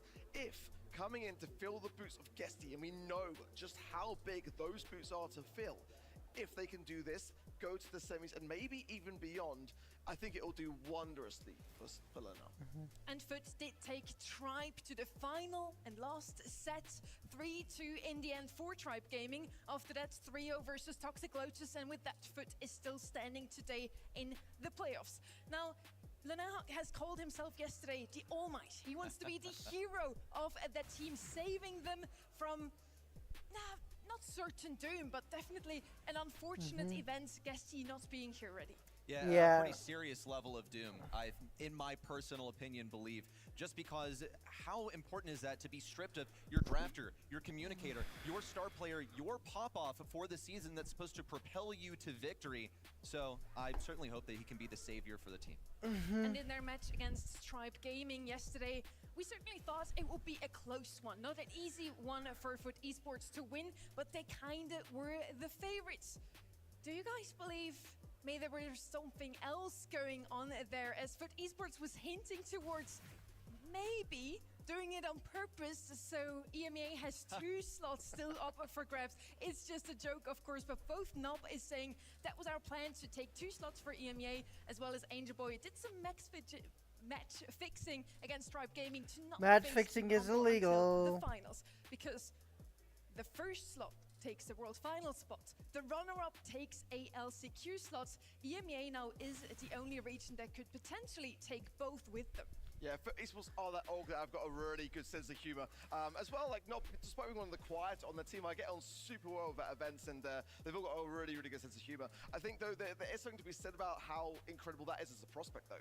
I mean, when you think back to last year, SK Gaming, Humble in that grand finals, and then obviously, of course, we saw, you know, East Asia as well take that LCQ spot as well. In this competition, it's only 1 and 2 that will be able to take those home. So, I mean, the prospect of that, if Foot Esports can do this, I mean, we know who they're facing in the semis, and that's no easy task either. It would be pretty unreal to see that once more. I would say it's more unlikely now than last year with sort of a nerfed roster, now that you have Lena coming in and trying to fill those shoes. Our global bans are in. Luminaja banned on one side. We have Ruffs and Sirius eliminated on the other. I think pretty standard stuff. You know, some things sneaking through. I did notice like Mortis is going to be in play. Pierce also in the mix. Mortis has been one of the most globally banned as well, left open in this one. And the 2 newest additions to the game, Naja and Sirius, both banned out in this series. So for the global bans, we won't see any of these 4 brawlers for all of these maps. Are we going to see all these maps now? Finally, a quarterfinal going to set 5. I would like to say it Right, will. most I think exciting there is any quarterfinal, or at least on it will be this paper. one. I feel like they are quite evenly matched teams, despite, again, on paper, Crazy Raccoon having 2 monthly final wins as well as, but despite Guesty not being here, there's a lot of similarities. Now let's have a look at what the viewers have guessed. Who is gonna take this one? You can do your predictions still over at event.brawlstars.com. And here are the results. Whoa. Yeah, are we Wow, talking realistic, or are Foot we has just a talking on big fandom fan here? base. Because this is a significantly weakened Foot, but they have the crowd behind them, that's for sure. They had the same outcome also yesterday. Tribe Gaming usually take the predictions by far because they have just such a huge fan base. But the fan base of Foot is really showing up. You can also hear them in the crowd. Now, Barney, are the teams excited to be here today? Just one place remains in the semi-final. And this right here, this is a clash of titans. Some would say that we've saved the best till last. It's EMEA's best versus East Asia's best. So first to step out onto the stage, your current world champions. They haven't even dropped a set yet. They are Crazy Raccoon, and their opponents, well, they've had some unbelievable performance so far, and with an Angel at the helm, they're Synergy Titans with every minute in game. They are Foot Esports. Let's bring them out! Alright. Finally we get this match.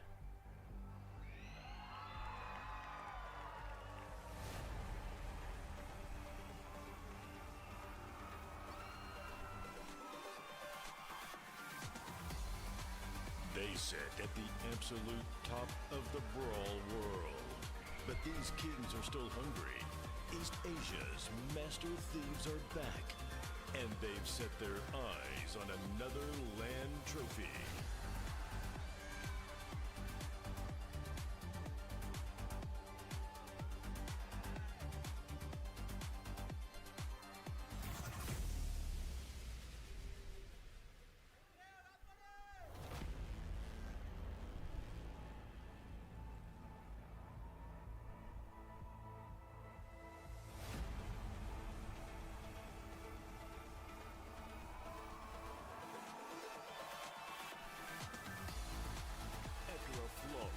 Regional sweep, this ruthless trio is ready to silence the doubters and conquer the globe.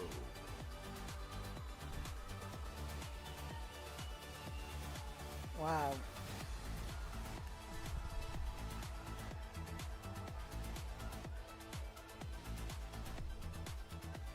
Good boy. Come over here. Milk Rio, come over here. You stand here. Angel Boy, you stand here. Now, if this was actually a boxing match, I would go as far to say that this looks a little bit unfair. However, thank goodness this is Brawl Stars. And so, Angel Boy, you ready? How you feeling? I'm very excited. It will be a very good match. Honestly, I couldn't wish for a better match to start our playoff run.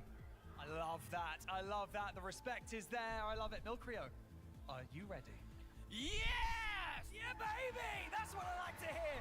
You can fist. There you go. You can bump fists if you like. There you go. Touch gloves. We are ready. There's not much to say about this match other than it is going to pop off on the main stage. So with that being said, let's head in and let's do this.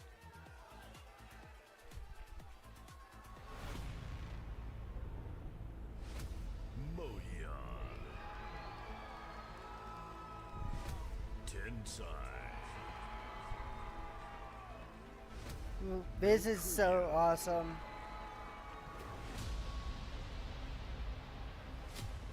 Lanai. Angel Boy.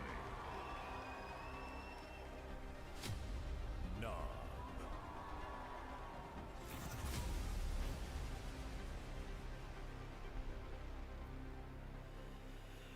Both teams looked dominant, not only in their home region, but also when we saw them here playing at Brawl Cup. Lana standing here as the stand-in for Guesty. Can he fill those footsteps? Still, this question lingers in the room. I think so far we can answer that one with yes. They at least made it through the group stage quite dominantly, despite a close finish versus Tribe. Yeah, and it really was a close finish at that. It could have gone the other way, but like I said, that we saw coming into the match that it kind of worked out pretty well for EMEA as a region this way around.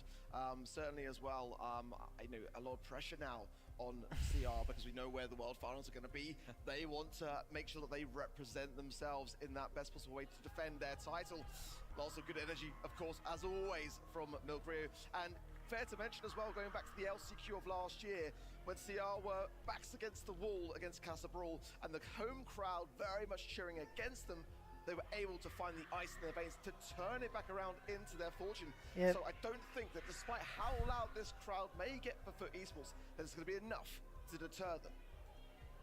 They march to the beat of their own drum out here. Crazy Raccoon, they also believe in themselves so much. You can tell by their brawler selections, they play what they are good at. It's not about comfort. They just know the level of execution that they can bring with their drafts.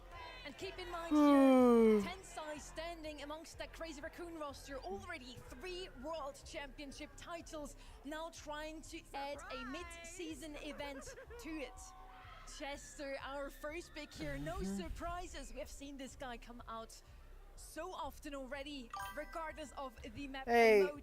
Also whoever wins this match wins Brawl Cup. Humble exists. With huge DPS output, definitely a good choice, especially since on the side of Foot we have a couple of very gifted tank and assassin players. They're also good to open the map here. Griff and Pierce opening up those walls. Definitely this guy come in handy, and Pierce, one of those favorite EMEA picks overall. Yeah. Really interesting stuff. Caliber. For that Griff and that chest, and now the map could be Humble so much more open. exists. It deflates away these kind of aggressive It's pixel Crazy Raccoon, things like also, I think whoever wins the finals wins Brawl Cup. Caliber. I will. Let's see how much better Lanana's gotten over an extra day. Matchups here, and may cause Crazy Raccoon to about face in the direction here. I'm Could playing open with things up Foot. for an aggressive last pick. For Foot, they have the sustain that they need to stay on this point. Now, Crazy Raccoon will mirror that with Stu. Stu can dodge out these shots from Griff. I believe in him in that regard. I think also he has a fair range matchup, so he should be able to dash around. Here's the big method, though. The business resilience of Griff will keep him on that point, constantly healing, and Glowy is going to be the one healing him up. Charlie as a counter to Pierce, thanks to her Spiderlings, the gadget is so good against it. And then Glowy, such a typical Foot pick on a comp like this one. Great comps across the board. Kenny and Trev for you on the mic. What a treat we've got. Hey, welcome, Evo. Final 4. I'm still here. It's been a whirlwind of a week for Foot. I just turned face cam off because I'm tired. 3 new challengers are approaching Brawl Stars throne room. Will the Land Demons clip the Angels' wings, or will Foot Esports climb the pits of Brawl Stars hell? Crazy Raccoon versus Foot Esports. It's quarterfinal number 4. Already big plays being made, Nob falling Right. low early on, and Moya trying to keep hold of this mid, even percentages so far, but the The right-hand side healing already is broken up by absurdly early broken in piggyback Brawl from Lane. Stars. Obviously, Angel Boy not going to have the best of times until this map becomes a bit more However, open. Crazy Raccoon gets Red Chester. Wow. Showing off the start here as Angel Boy left all Luck? alone, No. marooned on this left-hand side. Lana dropping another piggy bank here, trying to cut off that potential speed zone spawner. The Snob good in the open space, but of course Moya can just dash away. I'm sure that's part of Another the Red Chester for Downside. Wow. And he already has Hyper. How? How does this man have Hyper?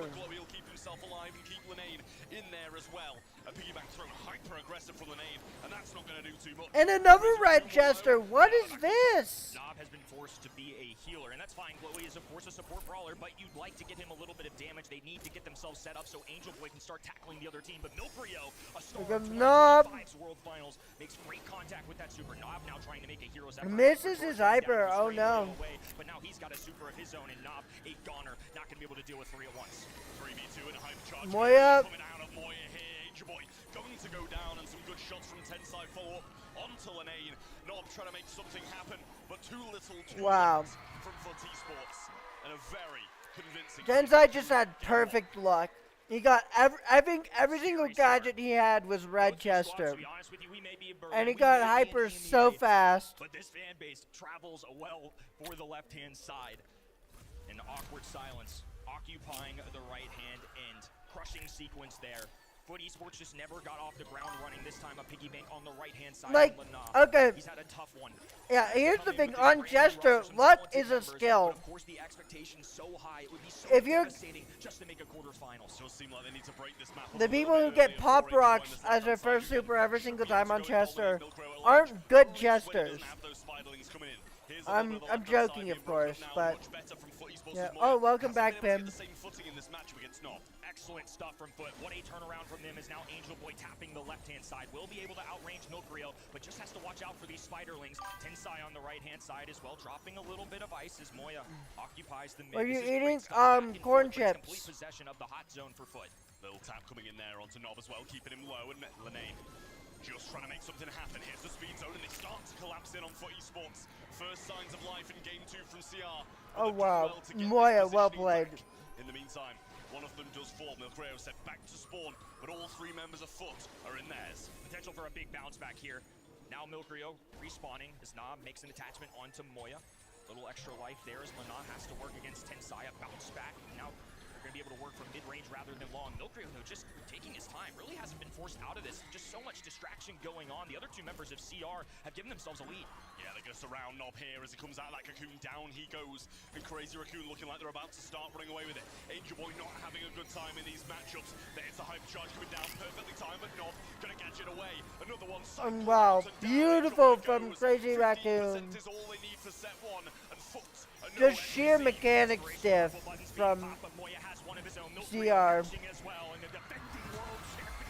Holy mechanic stiff. Perfection from CR so far, and Foot Esports, a composition that failed them massively. Pierce never able to get going against the Charlie and Spiderlings, and the other matchups didn't work in Foot's favor either. Really strong stuff, and a wonderful showing early on from CR. Definitely a rude awakening for Foot Esports.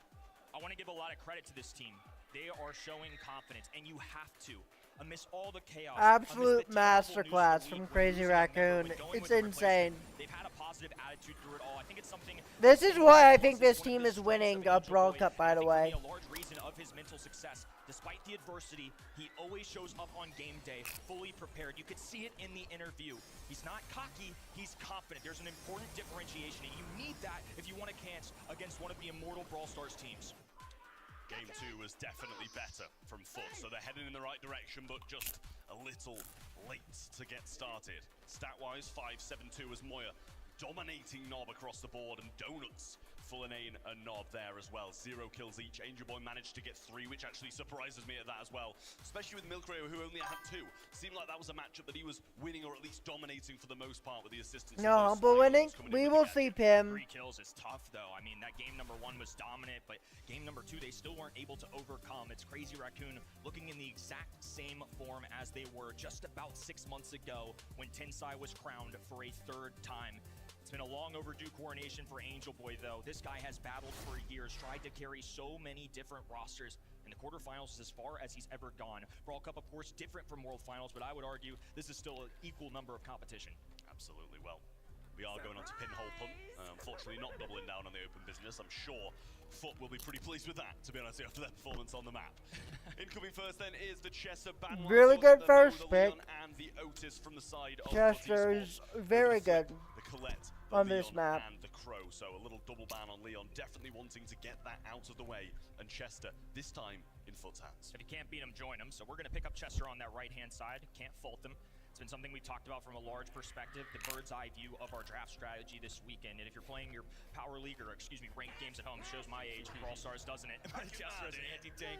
And then we're going to go with something on the left-hand side to differentiate. So we're going to have some spacing control coming out of Stu. It's also a brawler I would say that East Asia in particular are known for. It really is allowing them to show off the mechanical skill. After all, we're on that roughly 0 ping Stu, and that's what players covet. I mean, do you think they like Stu and Charlie, or what? That's 2 times in a row they've picked these brawlers up now. I mean, why change it if it's not failing? Really good picks coming in here as well. I like the Charlie. It's one of the more solid ones against these aggressive brawlers, and you saw it played out there as well against the Pierce to some really solid success in set 1. Charlie has really good matchups into a lot of meta brawlers. Luigi J Young here, which I like. J Young's got a piercing shot as well, so I think that's going to help him, 1, be a support brawler, but 2, it's going to get through the spiderlings that Charlie brings to the table.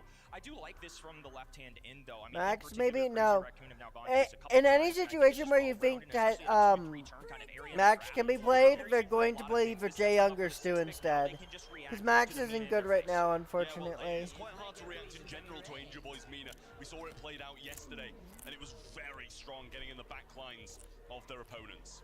Last pick then for CR was the Meeple, expecting that to probably be Rage Quit, I feel, just against the Mina, stopping it in its tracks, but Meeple's Mansion's always an option too. Both gadgets are great, but I feel like we just keep talking about it in the green room of how good this gadget can be. If somebody's sprinting at you, you can immediately get a stop. And I have a feeling that Angel Boy is going to be playing that Mina. We saw him pop off with this brawler yesterday, and the Rage Quit is a perfect way to put him to a screeching halt. Swift set in our opener. but especially for these two insanely large franchises in the quarterfinal, I can't imagine Foot Esports will simply go down quietly. Yeah, coming out swinging here, getting control of the bush nice and early on. Linane makes the right to left adjustment and leaves Moya all alone on that side. Heel's coming through now, but he's actually going quite aggressive with them. Now the shots are there and the ball gets passed over to the right-hand side. Might be playing this one back as Angel Boy going for the kill, and the Rage Quit can't stop him. There it is for Foot. Good bounce back. CR fully knew what they were getting into, so they do go with the Rage Quit, which I think is a good decision. You could see the benefit of it, especially when you're low HP. Wait, they've already scored? I turned away for a 1 second. I guess I turned away for 20 seconds. Oh my god, what? That's one way to answer going one set down. 2 quick consecutive goals for Foot Esports. Huh? Oh, to Tribe do 3-1 versus Revenant. They look decent, but not, like, not good enough to beat Humble. And they're finally getting a little bit rowdy. Shows for sure how much these people care, how Brawl Nation cares. It's a battle of the regions. It's important. Now right-hand side, marching forward. Moya goes down. Angel Boy up in the face. Oh, and they just slide one through. Nasty work out of Foot. 14 seconds is all it takes for Foot. Wow. In game number 2, Slipstream still being provided. Angel Boy round the backside. This might be a pass and shoot. This feels like a ladder match almost. And they'll live to fight another day. Milkrio may have saved the game there, but plenty of work left to be done. Speed zone in the back lines as Angel Boy retreats. Now going to group up with his roster. They want to play around this Jay Young speed. And now alongside his teammate, Moya slipping in and out, but this ball remains firm on that left-hand corner. Still not trying to keep Tenside back here. Goes for the Weekend Warrior. Hyper aggressive now coming through. Super available there for Linane as well. They're just going to try. Wow. Yeah. You're absolutely right, Pam. It's a lack of damage.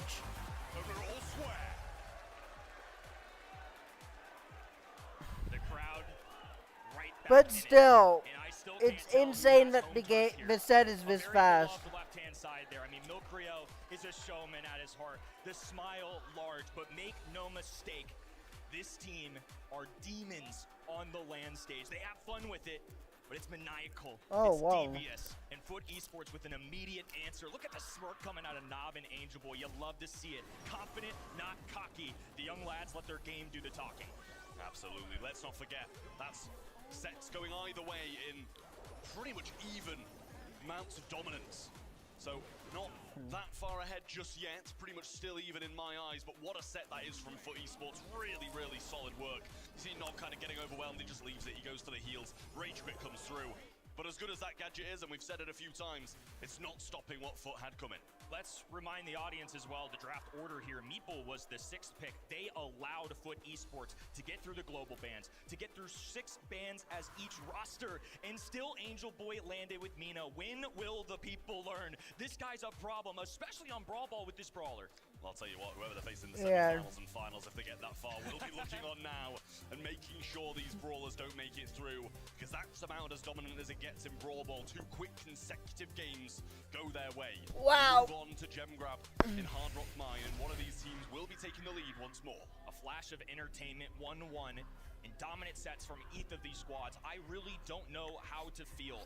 I think coming into this week, unsurprising that these two teams play, but a shocker that they are forced in the quarterfinals, especially considering the hurdle that Foot Esports have had to go through. And now a little shenanigans coming out. Our furry feline has shown up as pick number 1. Kenny, you know what I think about this pick. First pick hit on Hard Rock Mine? Wow. I can just tell. It hurts. It does hurt. Welcome, Calibre. A game as influential as this as well. Yes, it's going to be really solid. Hypercharge, very good. Can flip games on the head, jump on the back of teammates if they need help, provide those heals. So there's good reasoning for it being brought in. You know me, I like a good old-fashioned, scrappy Brawl Stars game. And I think Scrappy is exactly what we're going to get. So they do telegraph this kit, though. So, yes, left-hand side, if you get dove on by a kit, sure, Chester might be stunned out. But if it's not the Chester being stunned out, he just walks forward a couple caps and bells, and it's going to be a You know you watched? I don't know Of course I did. of how many shots it would take, depending on the number of bells you do have. But I would say 2 to 3 taps pretty easily onto that kit. Yeah, it's a great, great answer, and the Hypercharges can just... Oh, you're done to another one of my chatters. Okay. Don't know if you're really kind of playing that through the mid, down the lane. You can kind of do either depending on what your opponents do. The Leon then is the 2nd pick for Crazy Raccoon. Lollipop drops invisibility and big opportunities to flip games on the head. Another well-rounded 2-3 turn. Consistency, I would say, out of Crazy Raccoon. I think it's going to be hard to outdraft either side here. It's something Crazy Raccoon, I feel like, have really improved that throughout the later half of last season, I would say. Coming into this one, I think it's what's allowed them to stay on top here in East Asia with 2 grand finals. Both of these teams, of course, 2 grand finals to their name, #1 seeds from their region. Again, it just goes to show the caliber of squads we have here in a quarterfinal 4. Well, Otis is the answer from Foot so far, and I do like it. I think Otis is a great shout, and one that's quite often banned out. And if not, it does get Otis makes sense. Especially when the kit is picked up. Down what can be coming towards their face a lot of the time. A Chester's running towards you, and Invis Leon's going to be there, and you've got the answer. Is Kit a standalone, or are they going to pair this with something? I don't know if Otis is necessarily going to be their mid, but it is a hybrid. Oh, not Enough. Mina. Angel Boys, Mina. CR doesn't know that they need to ban Mina. When are people going to learn? Clearly not this set, but they're going to go with a shade in return. A great brawler, a good shout. It can really be an issue in a thorn in the side of Foot Esports here, but they're going to be just kind of running into each other's backlines and hoping for the best. Don't turn that dial. This is going to be an epic clash in set #3. 2 very fun squads, so many playmakers, and that's exactly the entertainment value I expect out of these 2 top-tier teams. Kit on the map, me, Angel Boy, and now we've got Well, Shade into Kit is a mistake. And a crucial set #3. No? Well, in we go to Hard Rock Mine. Straight lollipop drop through the mid, and it is the Chester. Would I have to blame Brawl Cup or Bros? I mean, obviously, but I don't think I'm ever going to blame Brawl Cup or Bros. Could I make a monthlies? If I got, like, insane training from pro players, I might be able to make a monthly, but it's not going to happen. I would consider my career success if I ever made a day 2 of monthly qualifiers. There's a takedown there. Good one for Milkrio to pick up, as now they can just kind of rotate around. Shade going to be doing the goat, going against the cat, but it's the cat that bounces first. Yeah, if it works, it works. In comes the invis though, and it's traded out by Lenane. Wasted super there, which he's not going to be too pleased about. Milkrio going straight for it, and perfect super for him to have. Now, Tensai moving forwards, Lenane should fall as well, and that's going to be more gems dropped. He left them on the right-hand side, assuming that he's going to be able to go across and get it. That's a double jump coming in. Angel Boy on the kit is putting in so much work. He's gotta be close to hyper already. What is interesting, because that means that Angel Boy is not on his signature Mina. Still, it's CR prevailing. Now a hypercharge on the right-hand side. Moya invisible. They have no idea he's there. Lana.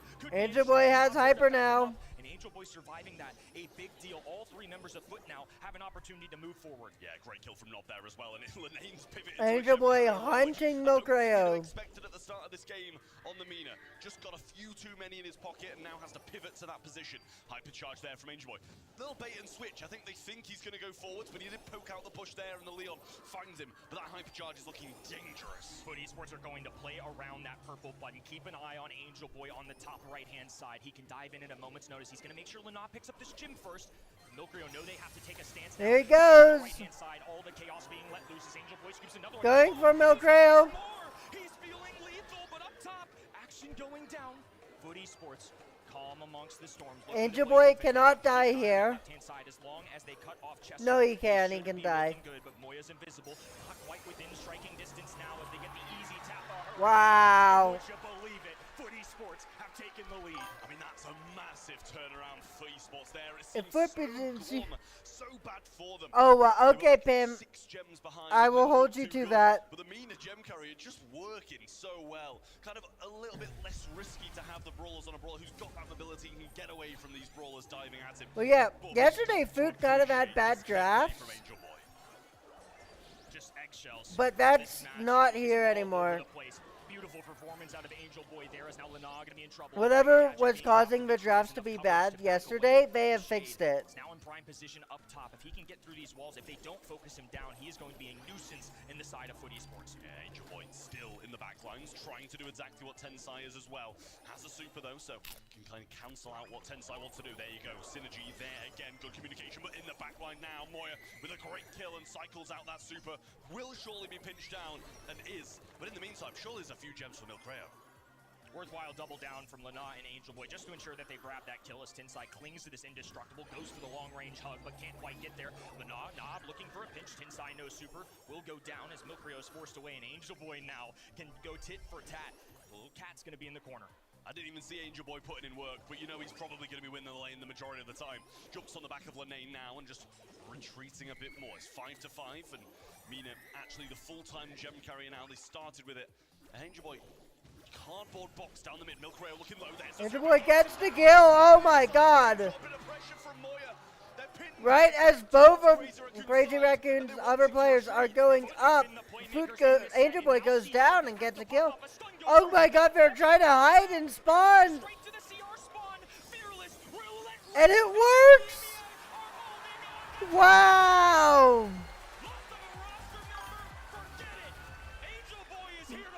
Wow, that's insane! How did that work?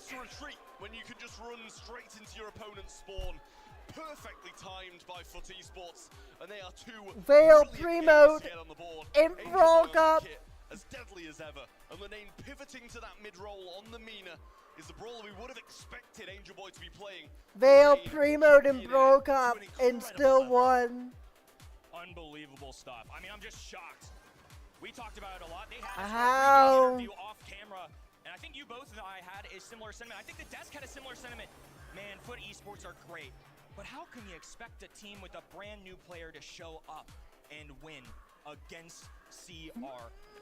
A roster member with And it's first pick hit as well. The first pick wins the game. How's that? How did CR let that happen? Stunning to say the least. What a showing from EMEA's #1.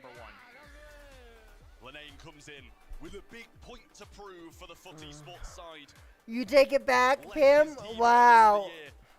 And now, coward. On the edge of beating Crazy Raccoon at Brawl Cup and going to the semi-finals. Just one more set is all they need. Stats-wise, didn't really get a clean look at it, but I can tell you for a fact Angel Boy got 10, and that man is on one today. 10 kills.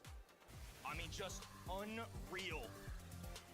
We talk about it all the time, or at least I'll speak for myself, but he's one of my favorite players to watch in Brawl history, just to see the evolution of Angel Boy over the years, from early memories, playing in the Pim, you're a coward. with Navi, trying to get them all the way, and they fell Back up your words. stage. LCQ, Own it this up. guy has been through it all, and now in the biggest match of what I would argue his entire career, in the face of a world champion, they are one set away from moving on to the semifinals. Kenny, I don't think you just have to speak for yourself, to be honest with you. I think the Angel Boy appreciation is worldwide in Brawl Stars. First pick Mortis. Oh my god, they let in the Mortis. Mortis is literally a broke. Mortis is going to be coming down for the Mortis is literally broken as a first pick on that map right now. First star, especially with Kaze out the way, which is one of their 3 bans. That's Jae-Young and the Jean. Over the other side, Colette out the way, no surprises, and a double ban of Jean, and then Byron out the way too. Lot going on, especially with their global bans. There's so much for these teams to keep track of. The philosophy is very interesting as well. I was listening to Humble talk about this. In particular, Semantic had a quote First saying pick, that these global RG, bans good pick. have made things much more even in the draft. It's way harder to get those quote-unquote out drafts, and the mechanics have shown, and we're seeing that right now. I mean, Angel Boy, Lana, I'll add in that last set as well, playing 2 very aggressive, confident brawlers. If you are wavering, it's not going to work. And this time, they double down again. They're going to grab that aggressive brawler right off the rip, but they're going against RT. I think as far as answers into this goes, RT has the range, can get a marker down if needed, and of course can drop the static, and they add more health points. This is going to be a struggle bus for Mortis. A wonderful response, it really is, from Crazy Raccoon. It's going to make it much easier for these RT hypercharges to be acquired as well. When you're playing at range, we quite often see through knockout, through bounty, that RT doesn't manage to get close to the hypercharge. But when playing into aggression, it seems that bit easier. Ollie to add to it as well. A really good brawl, as you said. They've got a lot of health points here on this side, which makes it increasingly CR can still win? Oh yeah, for sure. But it also gives him more ability to chain. I think it is more likely than not that Foot wins, but it is still a good chance for CR to win. Brawlers in the game at the moment, a real sharpshooter, should be able to do a good job against RT, and for the most of the game against Ollie too. Pierce somehow survived the global bans and the regular bans, and to get the value at the 4th and 5th pick, wow. And this is still just a foot-coded composition, right? I mean, I think this is something with Gessie they feel super comfortable with, but the fact that they're still Get plus Ollie? Yeah, I think you're right. And fill this role. I mean, let's talk about Lana. with something to prove. Got dropped after the first month and has been looking for a new home, and I don't think this is by any means guaranteed to be a permanent one for him. He's literally here just to fill in, but boy, would this be a redemption arc if he could make this happen. Guys, okay, I can approve of the guys. I do think the kit would have been better though. No, I guess if they go kit, they just have 0 range damage. FUT Esports just 1 required, and I do like the composition they've got. Really solid on both sides. Get ready for a brawl. Crazy Raccoon, while they are down, have faced adversity many times. Reverse sweeps, top tier teams, it does not matter. They are inevitable for a reason, and somehow FUT Esports have given themselves an advantage in set number 4. CR going to have to make magic happen once again. The Wizards have a lot of work ahead of them. As expected, Blue Star goes Angel Boy's way, but there's a good pullback in the RT. Ooh, wow, already? Goes down as well, but That's gotta be a mistake from Angel Boy. right hand side trying to pitch in, but CR still looking quite confident. Little standstill here as Angel Boy resets. 1-star lead, and then lollipop drop going down for the red roster as Angel Boy expands. Oh, dives right in, but Tinsai was ready with the gadget. Sweeps through 1, goes for 2. Look at the young man work. Yeah, Dice is a popular Asia pick. Finding his way towards him. And RT Super's there. Angel Boy goes in and not yet. Tensai does not have that hypnotize. Milcrow trying to get around the left-hand side. Lollipop drop placed and used. Hypnotize yet again, and this time Angel Boy will not come out on top. Lead goes CR's way. Such well-matched teams. FUT Esports showing what they've got, but Crazy Raccoon not wavering, still showing up, ready to demonstrate that they can dominate. Angel Boy in, Tensai goes down, a hypercharge. Ooh, wasted hyper? No, it's not a wasted hyper. 3-star swing for FUT. Tensai hit hard by a shot of And it's FUT back in the lead. You gotta get lit on if you are Crazy Raccoon. Going in Viz, Moya's still there. Wonderful Pierce Super will line up well. He goes back and survives for now. Angel Boy hunting him down. Oh my god, how does it have that much range?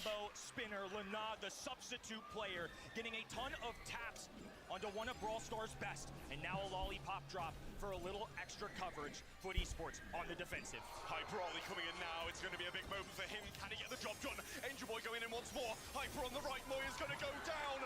Pierce Hyper finds no one, but they don't have much time left. 9 seconds. Tensai looking for a path, but there isn't one. Hyper, but it's surely out of reach, and it's going to be a match point for FUT Esports. No way. Is FUT gonna win 3-1? Yeah, the gadget range is absolutely absurd. A top 4 at a BSC LAN he's participated in. And right now, he is facing a match point against a team with a substitute, against EMEA's Grace. This could be Angel Boy's Odyssey in the making. Tensai through the mid will be trying to get these hypnotizers off. It was working early game, and Milcreo hunted once more as Angel Boy gets him down. Angel Boy now dipping in and out. Tensai. Switch as he'll take off to the right-hand side. Coverage from the lollipop drop. Oh, and now he expands with space. Tensai. No, Lenon's an amazing player. His problem has always been in the draft, which makes him hard to put on a team. Because, like, most of the top tier mechanical players are also pretty good in draft, like Joker.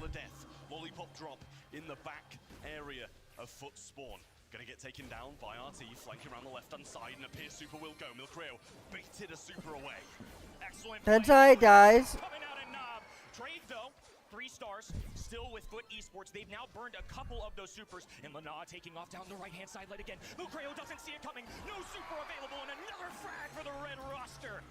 One more lollipop drop on the right. Angel Boy low gets hit by the RT. He needs to be really careful now. Huge shots coming round, and Lenane's going to be supering shortly again. In a bit of a predicament here, though. Pinched in a 2v1. Might have to just let himself go down, but Angel Boy will join him.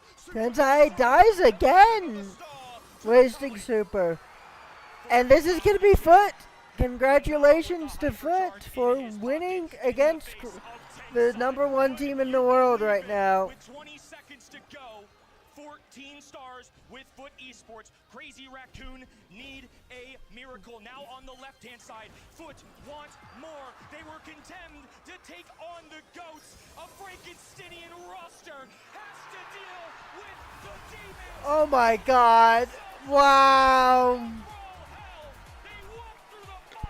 With smiles on their faces, and now they can move forward for Angel Boys' first semi-final. Foot Esports prayed. I would have to think this is because Crazy Raccoon didn't scrim for quarters enough, but still. How? How is it that dominant? Huge plays and a big win for Foot. Let's hear what they have to say. Wow, wow, wow. I mean, the celebration says it all, but you just eliminated the world champions from the Brawl Cup. How does that feel? I mean, Alright, MVP, I'm going to give it to Lenon. You knew it was going to happen. From your perspective, talk us through that match from your perspective. You know, how did it play out for you? Actually, first set, it was kind of like a wake-up call. Like, how did we get out-drafted so hard? But then everything went so well as we predicted. And yeah, anyway, GG's. Crazy Raccoon Wow. on the tournament. In a 3-1 as well. Lenan, the superhero strikes again. You're in the semi-final. Does everything feel smoother now? Man, I feel so good now. I think it's the first time with Angel Boy, he planned everything. So everything goes as planned. Maybe the first set was a warm-up, and then it was smooth, and I'm so happy right now, yeah. I can tell you guys are happy. One final thing before I let you go. I said the same thing to Samantha. Angel Boy playing insane? Oh yeah, he did too. You guys have the opportunity. I'm giving it to Lenon just because of like, here's the thing, the synergy between Lenon and Angel Boy and Nob, like it was there yesterday, but it was kind of half there, but it's been completely like 100% there today. And that's insane. What an insane match as our last one for the quarterfinal. Not gonna lie, I'm a little sad we still didn't get to see a close match today. Another 3-1. I will take it any day though, because that was unbelievable. That man right there as You well. think Foot might win over Humble? Disgusting. Oh wow, I don't know. I'm gonna vote Humble in that. The boots. This is what I was saying coming in. We had so many reservations on this squad as to how it was going to fare with a substitute historically. Yeah, in Brawl Humble versus Foot, Humble versus Zeta, all would be fire. One arm tied behind your back, but not today. The semis are there for Foot, and they're coming for Zeta. It's EMEA dominance. On the top side, they're coming for NA. On the bottom side, they're coming for EA. This is why we watch. It wasn't a 3-2 like you mentioned, Sonny, but easily the most entertaining match I've seen all year long. I mean, just across the board. Nob was tapping on the long range. Angel Boy, Lana with pop-off plays. Demonstration that this squad still has what it takes. I said in the pregame interview when I was off camera, if this squad beats Crazy Raccoon, why not them? After yesterday on Layer Cake, Angel Boy was playing Mortis. He told me, I don't think I'm going to stay the main Mortis on the roster, honestly. I'm not going to play Mortis tomorrow. There you go, and he's carrying with it. Well played, Angel Boy. And really, Lena, as we ask the question, can he fill the boots of Gasti? Can he give Foot back what gave them the edge over the rest of EMEA for all this season so far? And he truly has proven that he indeed is a Swiss Army knife. You can use him in any position, on any... You gotta go. Hey, see Caliber, thanks for sticking around as long as you did. Actually on each other's shoulders, it was crazy. But I've got to say, if Foot looked this good with Lana instead of Guesty, how good will Foot be with Guesty? They've just knocked out the world champions. You know, that gives me goosebumps. It's just a wild thought. The fact that we've never really seen a substitute do anything this remarkable. Angel Boy has been slow, close to Coronation Days in the past. I feel like he's I'm been gonna right end there. stream He's so now then. skillful, but he's finally got a roster that feels like they might go the distance. I picked